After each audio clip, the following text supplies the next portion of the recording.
በዚያም ዘመን ስለ ሕዝብ ልጆች የሚቆመው ታላቁ አለቃ ሚካኤል ይነሳል።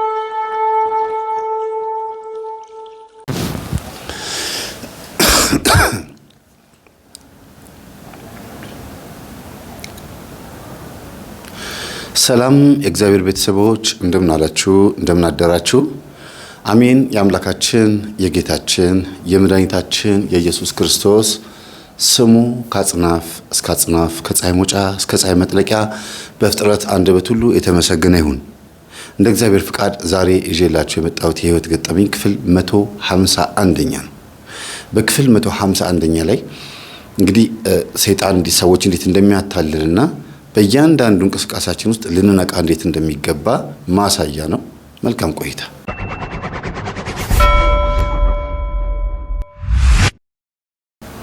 በዚህ ገጠመኝ ውስጥ በዋናነት ዋናውን ገጠመኙን እንድናስተውል የሚያደርጉ ሁለት ሴቶች ቢሆኑም ግን ብዙ ሰዎች ተሳትፈውበታል። የተሳተፉት ግን በመልካም ነገር ብቻ አይደለም፣ በመጥፎም ነገር የተሳተፉ አሉ። ሁሉንም እዘረዝርላችኋለሁ በአቅሜ የተፈቀደልኝ ድረስ ያክል። ያልተፈቀደልኝ የአንድ ቤተሰብ ታሪክ ነው። እሱን ነካ አድርጌው አልፋለሁ። እዚህ ገጠመኝ ውስጥ ግን ራሳችሁን ታገኙበታላችሁ ብዬ ተስፋ አደርጋለሁ። በተለይ ጸበል የምትጠመቁ፣ ጸበል ቦታ ላይ ያላችሁ፣ በቤታችሁ የምትሰግዱ ጸጋ መንፈስ ቅዱስ ነው ወይስ የሰይጣን ነው ብላችሁ ግራ የምትጋቡ፣ በህልም የተለያየ አይነት ነገር የምትመለከቱ፣ እግዚአብሔርም በህልም ያናግራል፣ ሰይጣንም በህልም ያናግራል። እግዚአብሔርም ጸጋ ይሰጣል፣ ሰይጣንም ደግሞ ጸጋ እንደተሰጣችሁ አስመስሎ ሊያሳይ ይችላል። እና በዚህ መጭበርበር ውስጥ በጣም ብዙ ሰዎች ተጎድተዋል። የተጎዱ ሰዎች ደግሞ መታከም አለባቸው። የስብራት ከሆነ ወጌሻ፣ እንደገና ደግሞ ሌላ ሕክምና የሚያስፈልግ ከሆነ፣ ከዛ ውጭ ደግሞ ጥፋትም ከሆነ በንስሐ ሕይወትና በማስተማር የሚመለስ ከሆነ ብዬ እኔ እዚህ ገጠመኝ ውስጥ ገብቻለሁ ማለት ነው። እና እያንዳንዱ ሂደት ውስጥ ራሳችሁን ታገኙበታላችሁ። እንደው ባትሳተፉም እንኳን ለወደፊቱ የሚጠቅማችሁ ስንቅ ይሆናል ብላችሁ አስቡ። እኔ እንደዚህ አይነት ህይወት አላሳለፍኩም፣ ግን ይጠቅመኛል ብሎ ማሰብም አንድ ነገር ስለሆነ ማለት ነው። ይህ ቤተሰብ ከአዲስ አበባ ትንሽ ራቅ ብሎ ወጣ ብሎ አዲስ አበባ ውስጥ ነው፣ ግን ጥግ ላይ ታውቃላችሁ፣ የአዲስ አበባ ጥግ ላይ ያሉ ቤቶች ውስጥ የሚኖሩ ናቸው። እና ከቤታቸው ጀርባ ለተራራና ለሜዳ ቅርብ ነው። ከቤታቸው ፊት ለፊት ግን በጣም ብዙ ሪል ስቴቶች፣ በጣም ብዙ ኮንዶሚኒየሞች፣ በጣም ብዙ የሀብታም ቤቶች አሉ። በመካከል ነው ያለው ይሄ ድሃ መንደር። ድሃ መንደር ስላችሁ ምስኪን ሰዎች የሚኖሩበት ሰፈር ስለሆነ ማለት ነው። ስለዚህ በዚህ ሰፈር ውስጥ ሆና እቺ ልጅ መጾም፣ መጸለይ፣ መስገድ ምናምን የሚባለው ነገር ታዘወትር ነበረ። ግን ይሄን ማዘወተር የጀመረችው አንዲት ጸበልተኛ ነይ ጸበል እንሂድ ብላ ከወሰደቻት በኋላ ነው። ጸበል ቦታ ጸበል ለመጠመቅ ስትሄድ ደብሯት ነው። በዛ ቀን እስቲ በቃ ዝም ብዬ ነጠላ ለብሼ ቤተክርስቲያን ልሂድ ብላ ስትሄድ ሲጮህ እኔ ጠቋረኝ እኔ አዳልሞት ነኝ ምናምን እያለ ሲጮህ ገርሟት ምንድነው ሁሉ የሚጮሁት ስትላት፣ ይኸውልሽ እንደዚህ የሚመለክ ቤተሰብ ዛር አለ፣ እንደዚህ የሚሆን ነገር አለ፣ እንደዚህ የሚሆን ነገር አለ ብላ ነግራት ነው ልጅቷ የነቃችው። ነጋሪዋ ደግሞ ማናት? እንግዲህ በትምህርታችን የነቃች ልጅ ሆና ግን ሞር በብዛት ትምህርታችንን አትከታተልም። ነቅታለች። በቃ ይበቃኛል ብላ የሆነ ሰዓት ላይ ትምህርቱን አቆማለች። ግን ፖዚቲቭሊ ነው የምትረዳው የኛን ትምህርት፣ የእነዚህ ሰዎች ትምህርት ይጠቅማል ብላ አዳምጣ ራሷን አድና ወደ ትዳር የገባች ሰው ናት። እና አንዳንዴ ነው የምታገኛት እቺ ልጅ ሰፈር ውስጥ። እስኪ ቁጭ ብለሽ ከምትይኝ ነይ እስኪ ቤተ ክርስቲያን እንሳለም፣ እኔ ብቻዬን እኮ መሄድ ደብሮኝ ነው ብላ ነው የወሰደቻት ጸበል። እና በሄደችበት ቀን ራሱ ቤተ ክርስቲያን አልተሳለመችም። ጸበል ቦታ ብላ ነው የወሰደቻት። ጸበል ነው ሄደችው። ስትመለስም ወደ ቤቷ ነው የመጣችውና እቤት ከገባች በኋላ እንዴ ቤተ ክርስቲያን እንሳለም ብላ ነበር የወሰደችኝ፣ ጸበል ቦታ ነው ግን ሄድ ነው ግን ጸበሉ እውነት የቤተ ክርስቲያን ጸበል ቦታ ነው ብላ ተመልሳ እንደገና ለማጣራት ሄደች። ይሄ ጸበል ቦታ የምን ቤተ ክርስቲያን ነው ስትል ያው ከጀርባ ቤተ ክርስቲያን አለ ብለው ነገሯት። ተሳፍራ ሄደችውና ከዛ ቤተ ክርስቲያኑ ጋር ሄዳ ጸበሉ የእናንተ ነው ህጋዊ ነው አለቻቸው። አዎ። ይሄ ሁሉ የሚጮሁ አጋንንት እውነት በትክክል ሰይጣን ያለባቸው ሰዎች ናቸው ሲል ጊዜ አዎ ምን ነው አሏት። አይ ጠዋት እንደዚህ አይነት ልጅ ይዛ መጣ ተጠምቄም ብዬ ነው የተመለስኩት፣ ግን ምንም አልጮኩም። እንደገና ደግሞ ተጠራጥሬ ነው አይቼ ስለማላቀረች በቃ ይሄው ዛሬ ማየት ጀምረሻል አትጥፊ አሏት። እሺ ብላ መለስ ብላ እንዲያውም ከልጅቷ ጋር ሁሉ መገናኘት ጀመሩ። በጣሽ አይ እንኳንም አስጀመርኩሽ እኔ እኮ ዝም ብለሽ ደብሮሽ ቁጭ ብለሽ ሳይሽ ጊዜ እንሂድ ብዬሽ ነው ምናምን ብላ አጫወተቻትና አወሩና ግን ያልተዋጠላት ነገር ምንድነው? እንዴት ሁሉም ሰው ሊጮህ ይችላል ነው ማለት። እዛ ያለው ሰው በሙሉ ስለጮኸ ሊጠመቅ የመጣ ሰው በሙሉ እንዴት ይጮሃል ነው እሱ አባባሏ። አይ ጸበሉ ስለሚታወቅ ነው፣ በዩቲዩብም በቲክቶክም ስለሚያስተዋውቁት ነው። እና በዚህ ቦታ ላይ የሚመጡ ሰዎች የሰሙ ሰዎች ናቸው የሚመጡት። ምን አይነት ሰዎች የሚመጡት? እንዲህ አይነት ችግር አለብኝ ብሎ የሚመጡ ሰዎች ስለሆኑ ነው የሚጮሁት። የመጣ ሰው ሁሉ የጮኸው ችግሩ አለብኝ ብሎ የሚያስብ ሰው ስለሚመጣ ነው። እኔ ልጩህ ብሎ የሚመጣ የለም። ልጮህ እችላለሁ፣ እግዚአብሔር ሊያግዘኝ ይችላል። ውስጤ ችግር አለ ብለው አዳምጠው ትምህርቱን የምን ትምህርት አለቻት? እንደዚህ አይነት ትምህርት። ኦኬ ከትምህርቱ ነው እንዲህ አለች እና ልጅቷ ትምህርቱን ማዳመጥ ጀመረች። ከዛ በጣም ጎበዝ ክርስቲያን በቃ ቤት ውስጥ የሚገርም ቅድስና ሕይወት ውስጥ በቃ ንጽህና ሕይወት ውስጥ ገባች። ማለት አትጠብቁም። በዚህ ልክ አንድ ሰው ቤተሰቡን ያግዛል ይረዳል ብላችሁ አትጠብቁም። እቺ ልጅ እንደዚህ ሆና ወደ 5 ዓመት 4 ዓመት ቆየችና እድሜዋ ማግባት የምትችልበት እድሜ እንዲያውም ከ2 ዓመት ከ3 ዓመት በኋላ ጭቅጭቅ የሚበዛበት ማለት ለምን አታገቢም ብለው ቤተሰቦቿ እሷን የሚጨቀጭቁበት ሁኔታ ላይ ነች ያለችው። ምክንያቱም አሁንም አልቻለችው እና አንዱን ላግባላቸው በቃ እኔ ማን እንደሆነም አላውቀውም ብቻ ለአንዱ ይዳሩኝ ብላለች። መካከለኛ መልክ ላይ ነው ያለችው። መካከለኛ ማለት ጥቁርም አይደለችም በጣም ቀይም አይደለችም። እንደገናም ደግሞ ቁመትም መካከለኛ፣ ውበትም መካከለኛ፣ ጸባይም እንደዚሁ ብዙም አታወራ፣ ግን ጥያቄ የምታበዛ ልጅ ነች። ጥያቄ ታበዛለች ማለት ለምን ምክንያቱ ምንድነው ትል ነበርና ትምህርቱን ማዳመጥ ልክ ስትጀምር ይሄ የቀሲስ ሄኖክን የአይነ ጥላ ቢለው መጽሐፍማ ተውት ምጥጥ ነው ያደረገችው። በቀሲስ ሄኖክ መጽሐፍ ውስጥ ያሉትን የአይነ ጥላን ባህሪያት የኔ መጽሐፍ አንብባ እንደገናም የመምህር ግርማን ሌሎችን ማጠቃላይ በዚህ ጉዳይ ላይ ሐሳብ ይሰጣሉ ብላ የምታስባቸው መጽሐፍቶች በሙሉ እያደነች አንብባ ከዛ ቪዲዮዎችን አይታ ምናምን አይምሮዋን አሳድጋ ብዙ ሰዎችን የመርዳት አቅም አላት። ምንድነው ይሄ ከተጠጓት በቃ ወዲያው ትማርካቸዋለች። ጥሩ አንደበት ያላት ሴት ሆና ብዙ ጊዜ ስትሰብክ ያን ያክል ወይም ስታስተምር ያን ያክል ተደማጭነት የላትም ይባላል። እህታችን በዛ ልክ ብትሆንም ግን ተረጋግታ ስለምታወራና ህይወቷም ስለሚሰብክ የሚገርማችሁ በጣም ብዙ ሰዎችን ወንዶችንም ጨምር ሁሉ ትዳር ያላቸው ወንዶች ተጣልተው ባልና ሚስት ተጣልተው ሁሉ ሄዳ እስከ ማስታረቅ የደረሰችበት ባለውለታቸው እስከ መሆን የደረሰችበት ሁኔታ ነው ያለው። የዚች ልጅ ታሪክ ይሄን ይመስላል። በተቃራኒው ደግሞ ሰፈር ውስጥ ህልም በማየት ራእይ በማየት እንደገና ደግሞ የሚከሰትላት ነገር አለ። ህልም ባታይም የምትገምተው ነገር እውነት ሆኖ ይገኛልና በዚህ ነገር ደግሞ የምትታወቅ ልጅ ደግሞ አለች። ኖርማል ነገር ናት። ምንም የቤተ ክርስቲያን አገልግሎት የላትም።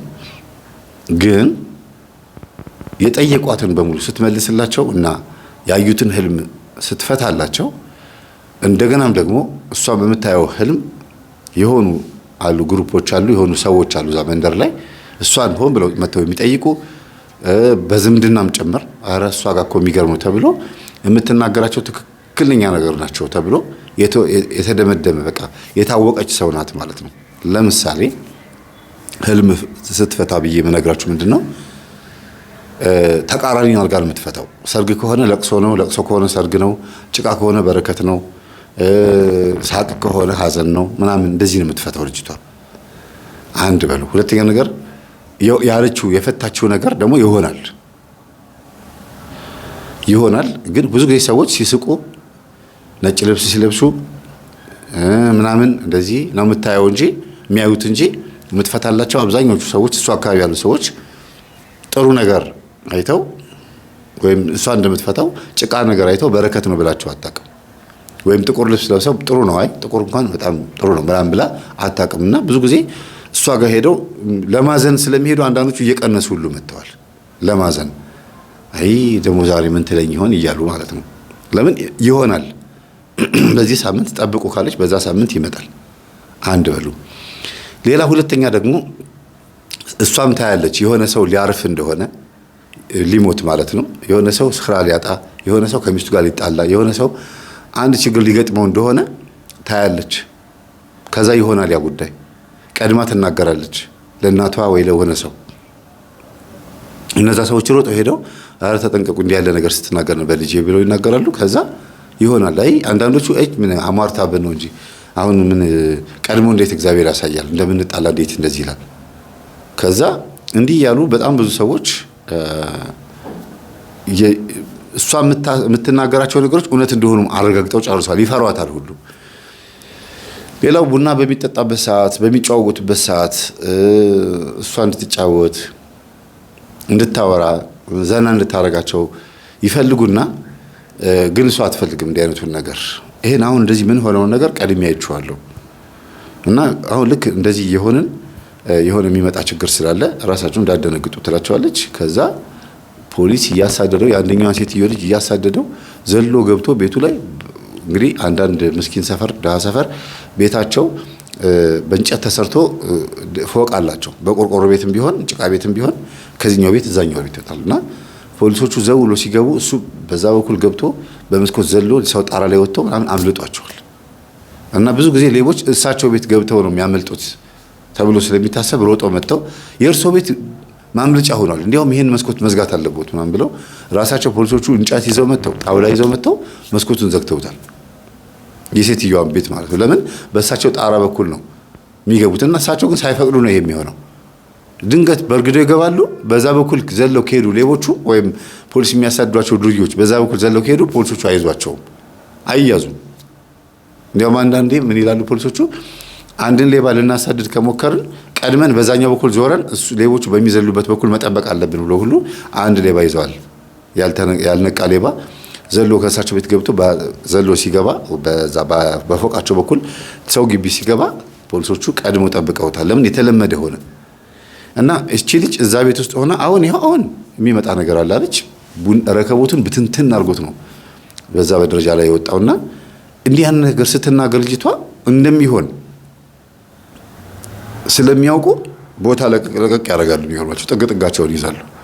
በዚህ ልክ ነው የምትታወቀው ልጅቷ። እነዚህ በቂ ናቸው እንግዲህ ልጅቷ ምን እንደምትል። ሌላው ደግሞ ሰው ስለሷ ምን እንደሚያወራ እንዴት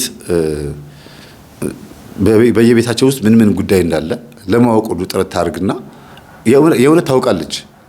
ማን ቤት እህል እንደጎደለ ማን ቤት እህል እንዳለ ታውቃለች። እና ደግ ሆና ለመታየትም ይሁን መንፈሱም በውስጥ ያለው መንፈስ ደግ አድርጎ ሊያሳያትም ይሁን አይታወቅም።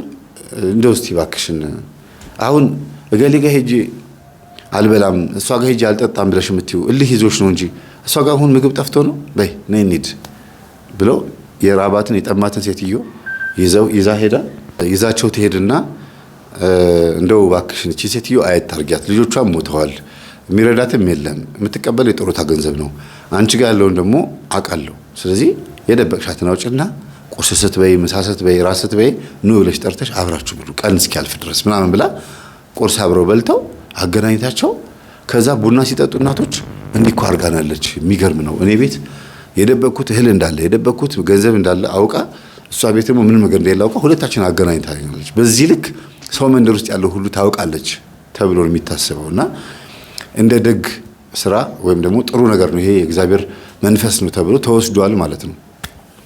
እኔ አሁን መቼም ምን እንደማወራ ይገባችኋል። እግዚአብሔር መንፈስ ነው አይደለም የሚለው ላይ ገና አልገባሁም፣ ግን ትረዳላችሁ ምን ላወራ እንደሆነ። አካሄዱ ነው እንጂ የምትሰሙት እና የታመሙ ሰዎች ካሉ እድናለሁ ወይስ አልድንም ብሎ መጥተው ይጠይቃሉ። እንደ መጽሐፍ ቅዱስ ውስጥ እንዳሉት ነቢያት እንደሚወቅሷቸው ነገስታት ልክ እንደ ሕዝቅያስ ንጉስ ማለት ነው።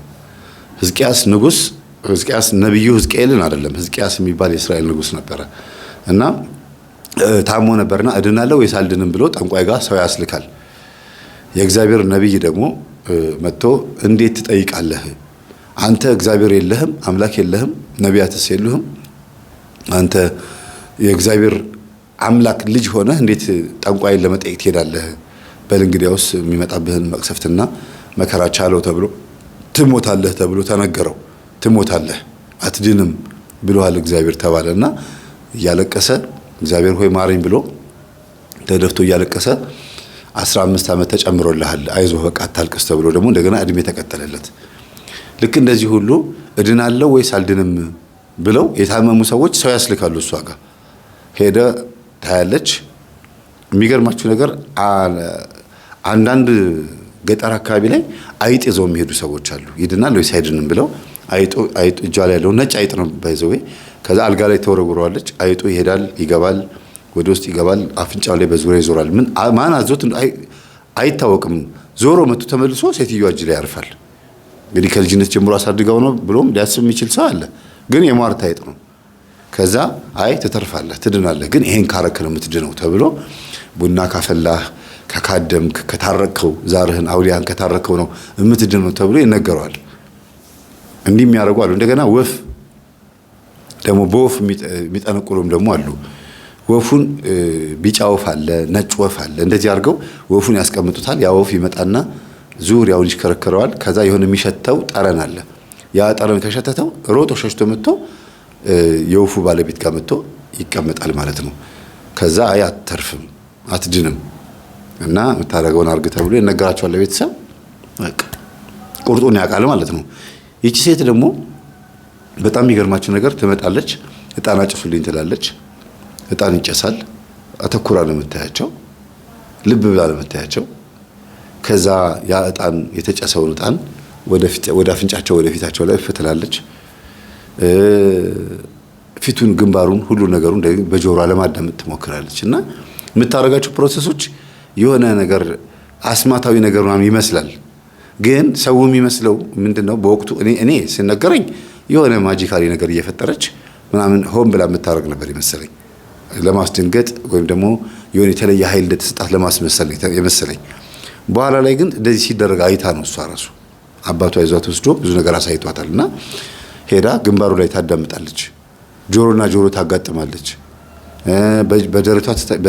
በደረቷ መሬት ላይ ትተኛና ያንን ሰው ጀርባዬ ላይ ያስቀምጡት ትላለች።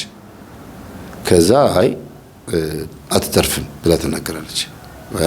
ሰው ይደነግጣል። እውነትም አትተርፍም፣ ወይም ትሞታለች፣ ወይ ደግሞ ትተርፋለች። ካለች ትተርፋለች። እንግዲህ የሞትና ህይወት በእጇ ላይ እንደሆነ አድርገው ሰው የሚገምተው ማለት ነው። እና ድንግጥ ይላሉ። እንዴት በዚህ ልክ አንድ ሰው መሞቱና ለመሞቱን እንዴት ልታውቅ ቻለች? እናትየዋም ተጠየቁ። እኔም ድንገት ነው ይሄን ነገር ያወቅኩት። እኔ እያደገች ስትመጣ ምንድነው እቺ ልጅ ላይ ያለው ምንድነው ግራ ገብቶኛል ብለው የሚሉት ሴትዮዋ በደፈናው ማለት ነው። ሲካድሙ ታይተው አያውቁም፣ ቡና ሲያፈሉ ታይተው አያውቁም። እና በዚህ ሁኔታ ውስጥ ግን እቺ ቅድም ያልኳችሁ መንፈሳዊ እህት እግዚአብሔር ጸጋውን ሰጥቷታል ብዬ የምላችሁ የተረጋጋች ሴት በሰፈር ውስጥ እሷ ብቻ ነች እሷ ጋር ሄዳ ስለ ራሷ ህይወትም ጠይቃ የማታውቀው።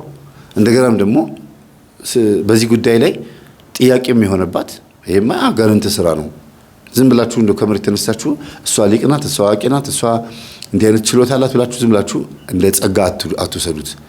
እስቲ እንደው ይሄ ከሆነ ስታስቀድስ፣ ስትጾም፣ ስትቆርብ ልያት።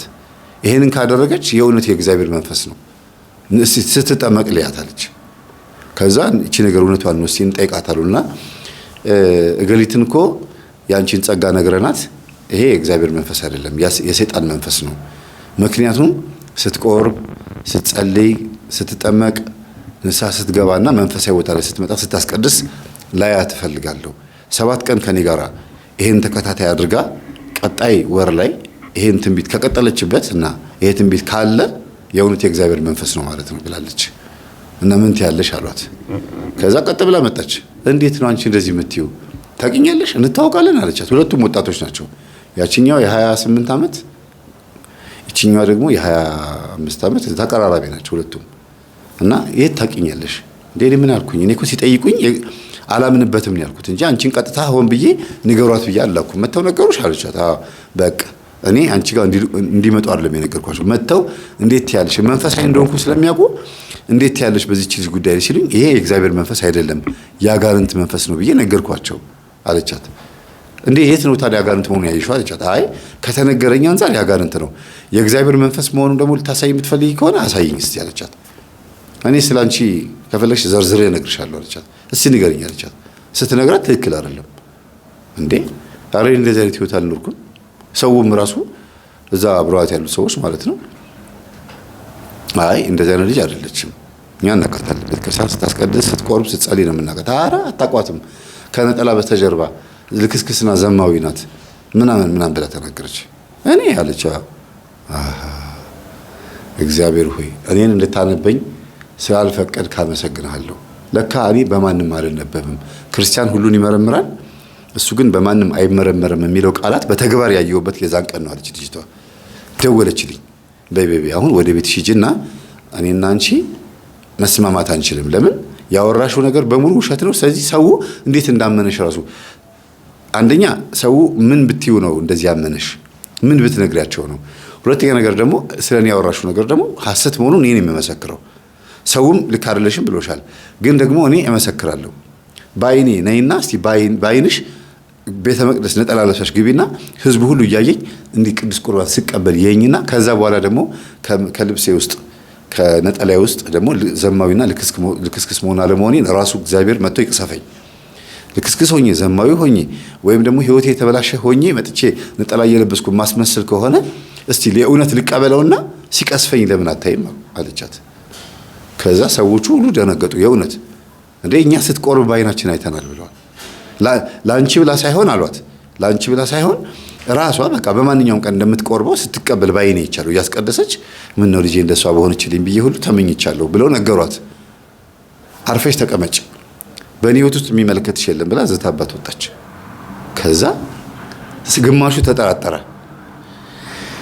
እና የመምህር ግርማን ትምህርት የመምህር ተስፋዬን የቀሲስ ሄኖክንና የሚያጠምቁ አባቶችን እነሱ በሚሉት ሐሰተኛ አጥማቂያን በሙሉ የሚያስተምሩትን ትምህርት አልሰማም ብለው የደመደሙ ሰዎች ናቸው። የዚች ልጅ ነገር እየሰሙ አሁን ዳይቨርት አድርገው ወደ እሷ መጥተው ኧረ የሚገርም ነው የኔ እናት፣ አንቺስ እሷን አስበሽ አይደለም የምትቆርቢው፣ እኛ ግን አይተንሻል ስትቆርቢ፣ እንዴት አንቺን በዚህ ልክ ዘማዊ ትልሻለች?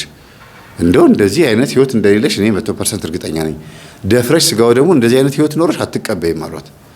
ኧረ እሱን ተውት፣ እኔ ስጋው ደግሞ የምቀበለው ለራሴ ህይወት ስል ነው እንጂ ከሷ ጋር ለመፎካከር ስል ነው እንዴ? አይደለም። ለማንኛውም መምህር ተስፋዬ ጋር ደውዬ አምጥቼ ፊት ለፊት አገናኛታለሁ፣ እስቲ ወንድ የሆነ ከዛ በኋላ እናያለን አለች። ተደውለልኝና እስካሁን የነገርኳችሁ ነገር በከፊል ተነገረኝ፣ በከፊል። ከዛ ራሷ ጋር መሄድ አለብን። ሄድን። እንዴት ነሽ ሰላም ነሽ አልኳት። እግዚአብሔር ይመስገን። ታውቂኛለሽ አልኳት። አላውቅህም አለችኝ። ለምን አልኳት። እንዴ አላውቅህም አለችኝ። ስልክ የለሽም አለኝ። ምንድን ነው የምታየው?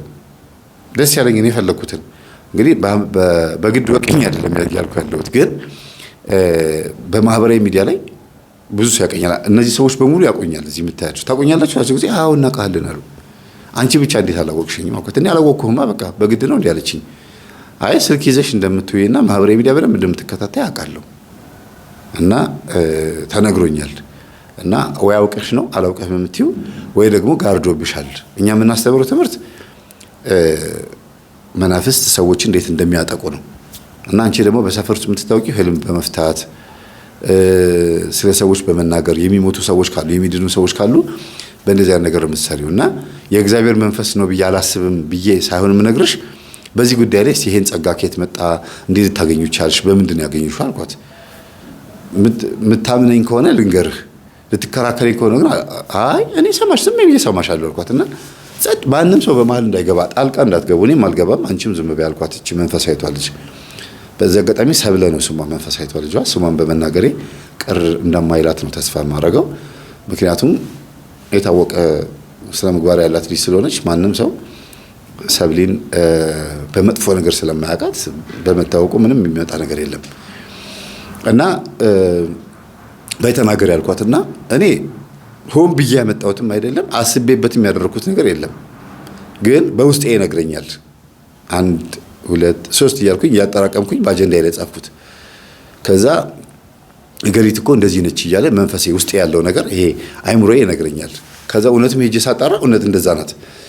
እገሌ እኮ እንደዚህ ነው፣ ይሄ እኮ እንደዚህ ነው እያለ ይነግረኛል። ከዛ በህልም ያየሁት ደግሞ በእውት ሲፈጠራ ያለው ለማንም ሳልናገር 4 ሰው ነው 3 ሰው ሞተ። ከዛ በኋላ ግን መናገር ጀመርኩኝ።